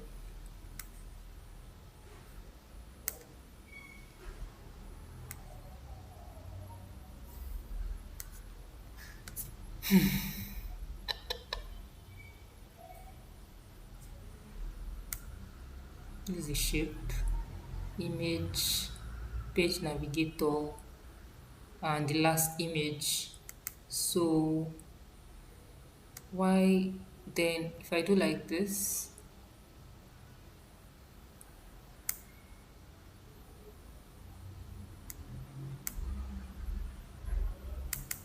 do I have another image here that I'm not seeing?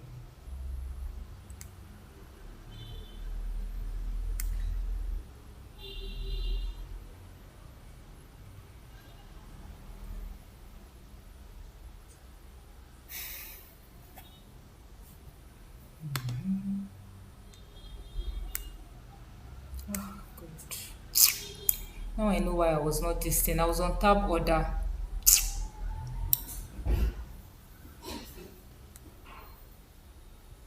Second time. Okay, I want to group everything again. So I'm going to try to carefully select it. I think everything has gone down. So image one, shape, page navigator, and then image two. And then I'm just going to right click and do group. Yes. Okay, good. So I'm going to set my first state, which is this overview menu open, right?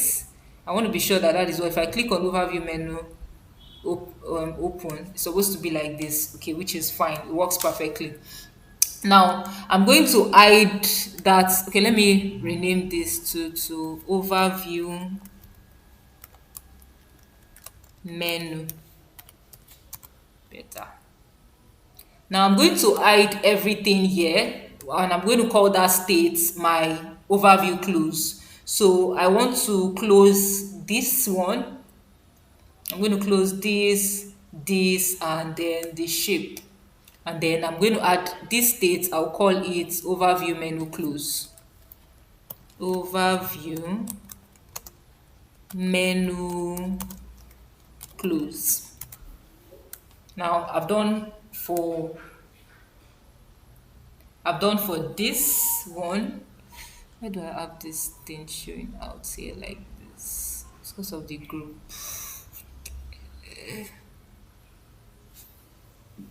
Let me see. Okay, let's just continue. So something I'm going to do now, I'll do the same thing for this particular filter. So what I have in this place, let me just delete this thing. I'll just copy what I have here. Even though it's the same thing. So I'm going to group these two. Copy this.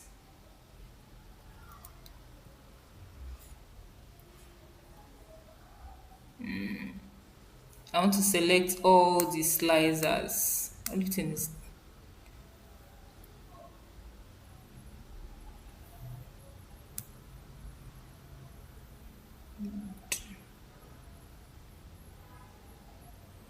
okay. Yes. And I'm going to group everything here, and I'll group them.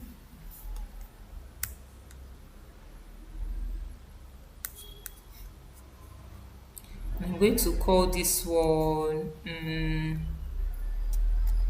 vendor filter because it's on the vendor page. I'm just going to copy it, Control C, and I'll come to my overview.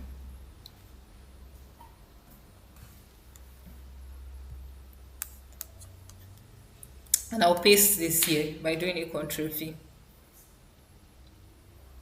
Good. Making sure everything stays the same. Yes, this is better.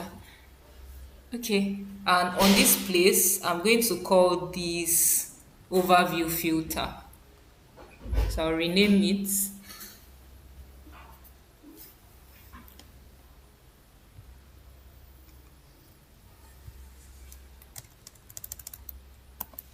overview filter. I think I would do for the first two this thing. It's going to, well, let me do for the first page, and we can always, like, if you're not able to continue, or if you're not able to finish rather, I can always do a recording, but you can even do it by yourself since we've done like the major things. Oh, this is not properly aligned here, but this is just a minor thing. You can look at it later. Okay, so the next thing I want to sort of do is make all this responsive. Right now, this particular state is going to be um, filter open. So overview filter open. So I'm going to call this overview filter open. And then when I go to this overview filter, I'm going to close all the slicers. I'm going to hide everything. I'll just hide everything I have here, including the shape. And this particular state, I'm going to add, and I'm going to call this overview filter close. Just to be sure that everything is doing acting how it's supposed to act, I'm just going to go over them. This is overview menu open. It's not working, so this is not what it's supposed to do. Overview close. This works well. Overview filter open. This is acting normally. Overview menu close. This one is also not acting okay, and this one is not acting okay. So I'd have to do this. So what I want to do here is I'm going to close this one. Okay, no, not the entire thing. Oh, okay, it's acting well because I had that one open. Ooh, okay. Let me see. I have to actually update this.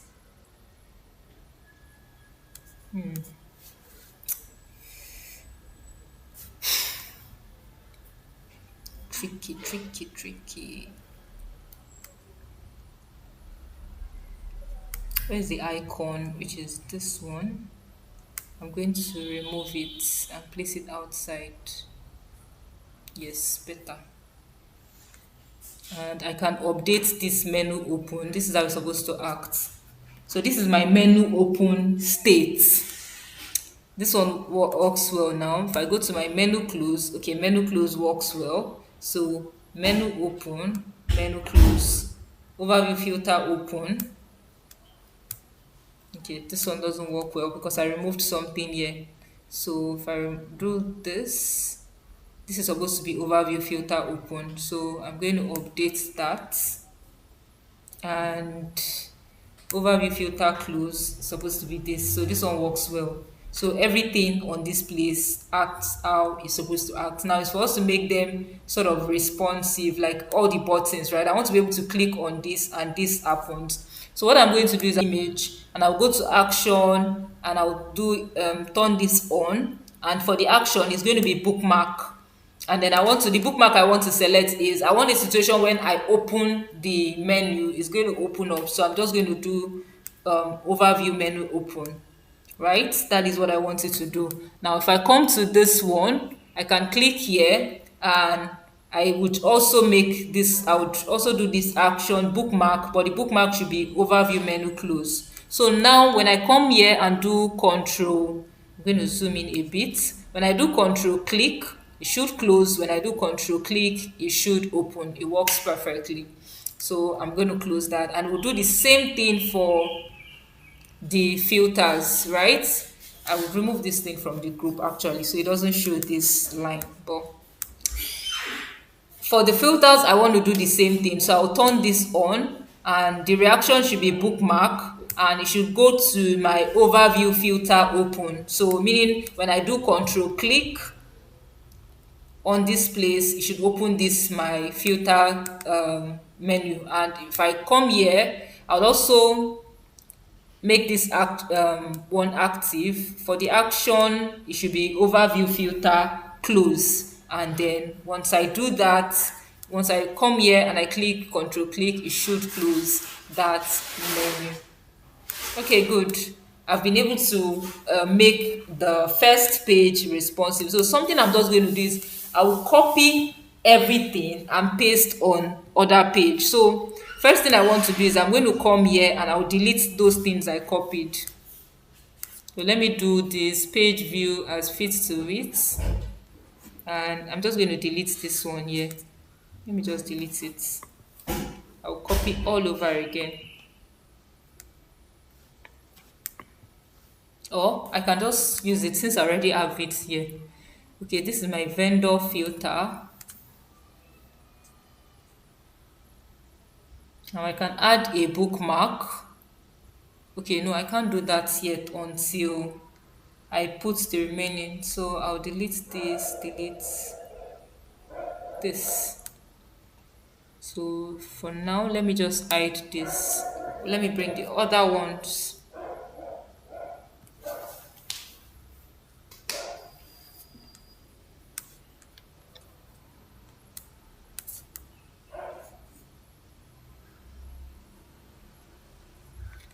So I'm going to copy this one and also this one and the filter pane. Oh, because I clicked on control. Okay, let me select it here.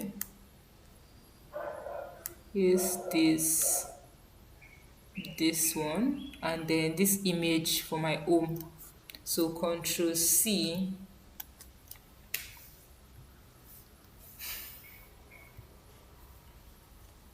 and I'm going to paste it here, control V. So basically what we want to do on this page is sort of recreate everything that we've done on the previous page. And I'm going to, let's see if we can just do for this page, because we are almost at time. We're going to see if we can do for this page.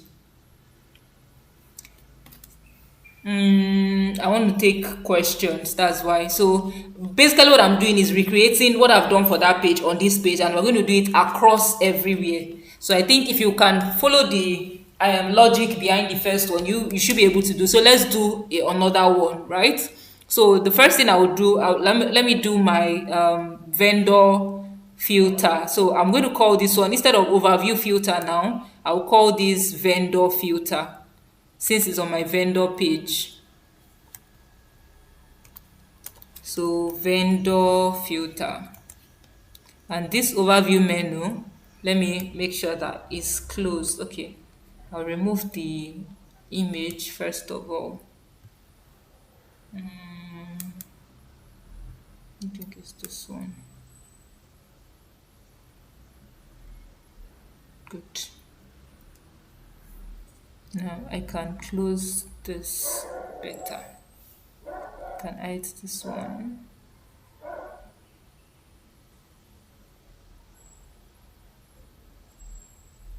Oh, I have two vendor filter. How is that? I thought I deleted one. Let me see what is going on here.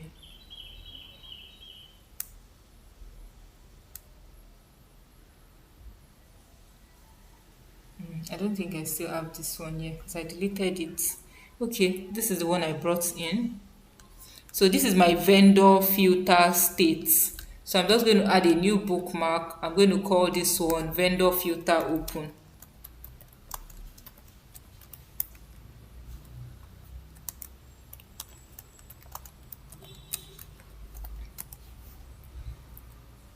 And then I'll do the same thing by clicking on. I'll probably still record a video to do this again because maybe I'm just rushing it. So I'll go ahead and close this, hide this filter here, and this state is going to be vendor filter closed. So vendor filter closed. I'm supposed to even add another thing on that page that is supposed to be like a clear filter when you want to like you want to clear all your filter at once. Let's do for this one, which is my overview menu. Now if I open this up,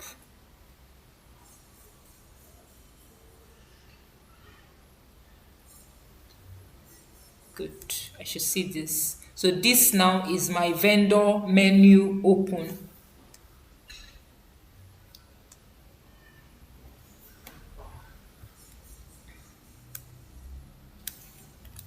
So this is my vendor menu open. And once I hide this becomes my vendor menu close.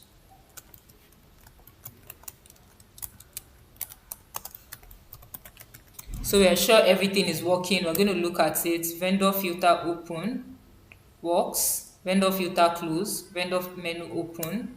And vendor menu close. Good. So basically, I'm just hiding everything for like what state I want to see. And then I can go ahead and make the buttons responsive. So if I click on this button now, or this image now, and I come here, I'll change the action from overview because I copied it, that's why it's showing here. So I'll change the action to vendor menu open. I'll do the same thing for this one to vendor filter open. Vendor filter open, good. And then I would go to the close for vendor filter close, the states. Okay, no. Okay, yeah, that's correct. So vendor menu open.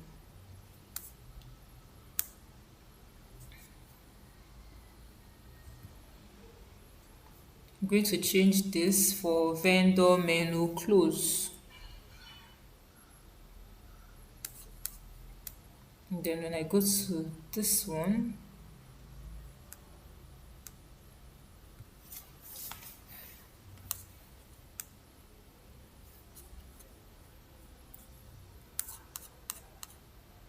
I'll select this as well, and I'm going to do vendor menu close, or vendor filter close rather.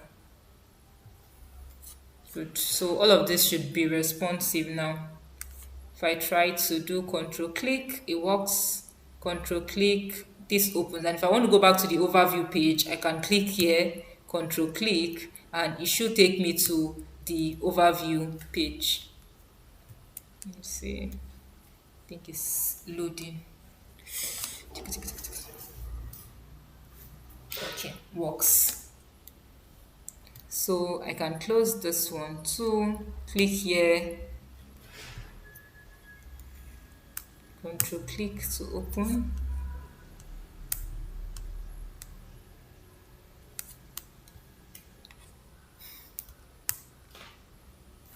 And if I go to vendor, it should take me to vendor page. Now, one last thing I'm going to do is for my home tab, I'm going to set it a way that is going to, when I click on home, if I turn on this navigation, the action I want to put is page navigation, and the page I want it to go to, the destination is my landing page. So now when I click on this, it should take me to my landing page.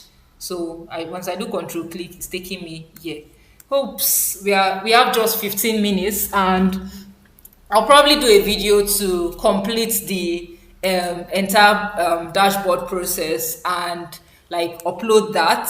But I would say that we've been able to cover a lot in just how many days? 4 days, or let's not even count. This takes like 2 weeks to sort of build a report such as this, right?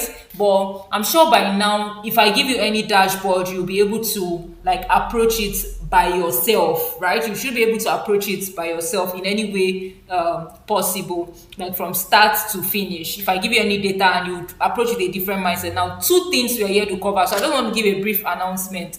We also need to, I need to explain this insight, right? It's not just about doing the insight, we need to communicate the insight. So I'll be doing that in a video to share. And there's also an update, right? Remember we said we're going to get certification, but you have to complete the project. So this is the only project I would be hoping that everybody should complete. Other videos are coming for the other projects to be working on, but because of time variable, we'll just be able to do only this one as a live series. But what I am promising is that from time to time I'll hold live sessions like this where I get to review like the dashboards, also look at what you've done. Maybe you can also ask questions as well. Those are some of the things that I'm going to probably be doing from time to time. It might not even be any of this program, maybe probably after all you've learned from here, I'll be sharing a couple of data sets in the community. So after everything you've learned from this place and you want to touch on do projects, we can always have like a project review session where we hold a live stream and I'm sort of like reviewing your project that you've built for that particular month. But here's what's going to happen. I'm going to be sharing a form. So once you complete your own project and you share online, please just send the you're going to fill that form with the link to the project you shared online. Remember, that is one of the criteria for this. You have to share your project online before you get your certification of your certificate of participation, actually. So with that, I want to take a couple of questions before we end this session. I know it's been a lot, like we've spent how many days or how many hours on this, and I've tried in my best possible way to pass this knowledge across in the way I know how to do better. I would not lie for you, I have people that pay for this. Like I do this for people where like you have a couple of projects you want to work for, you have industries where you are targeting to work for, and they reach out to me. I curate projects like this targeted at that industry for them, teach them how to also create it, they add to their portfolio. And so I do this actually for people, but I'm actually trying to do this like for the community and doing this for free. So it's not, I won't tell you that I have all the time in the world, but I've just brought out my time because I want to sort of like help people in the community. And I really hope that to the best of my knowledge and to the best of my ability, you've been able to learn something new this past couple of weeks. You've also, like, I'm just sure that you've picked up something that you never knew before existed, right, in the past couple of weeks. So please, if you have questions, just drop your questions in the chat, and in the next 15 minutes we're going to talk about it. It might not be anything relating to the visual we've even done, the dashboard. Might be something relating to data analytics. Oh, please, there's no deadline to submit the project. I'm not going to give a deadline, but please, at least by the end of November, let me put a cap on it. By the end of November, because I'm going to be preparing these certificates, and I don't want to be preparing certificates all my entire life, right? I'll probably automate it, but please, at least by the end of November, you should have worked on it and put it online. So thank you everyone for the 27 persons that stayed up until this time. So I had a gift, but I don't know how I have like my have questions that they want to ask, maybe personal questions. So I was going to share my Calendly on here, but I know we have over 30 persons. I don't know if I have the bandwidth to speak to 30 persons, and I also want to still find. I don't want to be. I don't want to play a trick or prank and pick maybe some of the people I know, right? But if you have questions anytime at all, you can always put it in the community. The community is open there for everyone to sort of ask questions. And since we've come to the end of the event, if you want to introduce yourself in the group and probably connect, feel free to introduce yourself, drop your, please, but please do it in an orderly manner. Introduce yourself, drop your LinkedIn and your Twitter if you want people to connect with you, make connections. Also, let me use this opportunity to also talk about Data First Africa. Data First Africa 2024 is coming and is next month. And if you've not gotten your ticket, trust me, you are going to miss out on a lot. If you're a beginner, there's no reason why you should miss out on Data First Africa. Trust me, I've seen a lot of people talk about the event and how it has impacted their career. You get to meet a lot of people, talk to a lot of people. Even if possible, come with your CV. Come with your CV. You can talk to people and tell them that, oh, you're looking for jobs, you've worked on this project. Part of the reason why I'm doing all these projects as well is also to give people an opportunity to tell them, oh, I built this is what I built, right? And you're showing people, and it's very important. Like, they would look at what you've done and be like, okay, this person is actually solid. Okay, so if you have questions, please ask your questions. I'll take your questions. We have just 12 minutes. We've actually come to the end of the session. Drop off. It's okay to drop off now, but I would say we did a really fantastic job. Remember, every resources we used in this class is in the drive, right? I'll probably be linking all of them to all the videos from day one. Please also, I want to beg you and plead with you to please subscribe to my channel. Tell your friends to subscribe, and please like my videos as well. Thank you very much. That's the only thank you can say to me. Just talk about my YouTube online, talk about what we've done, like talk about your experience, share your experience. You can tag me. I would actually retweet to my audience as well. That is the only thank you that you can, like, the appreciation that you can give me, and I would appreciate that. Also, if you're looking to learn Power BI, I was going to walk us through my environment, but because of the sake of time, I will be able to do that probably in a separate video. I'll probably do that. But if you're looking to learn Power BI, you don't know anything about Power BI, or probably you know Power BI, but there are a lot of things that you've realized you don't know, and you want to learn Power BI, my Power BI bootcamp is coming up by the end of this month. On the 28th of this month is starting. There's currently a 50% discount going on, and it's going to end tonight. And there are a lot of things you will learn from that bootcamp. We're going to be touching data cleaning, data transformation, data modeling. You're going to see how the step-by-step method of building your data model, how to build data model, the different types of data model that we actually have. We're also going to look at data analysis expression. We're going to look at how to write DAX, aggregation functions as well. And then some of the other things that we'll be looking at is data visualization, how to select the right visuals for the right charts. And we're also going to be looking at how to approach business questions, sort of like business knowledge. What I try to do is work on one project, and then I share a couple of projects with the students so that they can also practice on their own. But there's just a lot to learn. Aside from that, you get to learn with the community, and at the end of the boot camp, you get added to the Power BI project club. And as I mentioned yesterday, some of the things we do there is sort of try to learn new concept and learn new tips, right? This project marathon is actually courtesy of the Power BI project club. It was supposed to be a closed community, but I'm like, why close the opportunity when it's just something free, right? So I decided to open it to the general public. But that is what we do. Basically, this is something like what we do in the Power BI project club. And consequently, one of our major goals for the next quarter of this year is to do a revision of the PL 300 exam for those that are looking to take the Power BI data analyst exam. We're also looking to invite a lot of other Power BI professionals to come into the community and sort of teach us new tips and tricks when it comes to Power BI. But this is a big thank you to everybody for staying till day 4 and up to the 23 persons on this call. I love you all so much. Thank you. Please feel free to drop your questions in the community. And if you're not in the community, I will be sharing the link. I'll be dropping the link in the description to this video.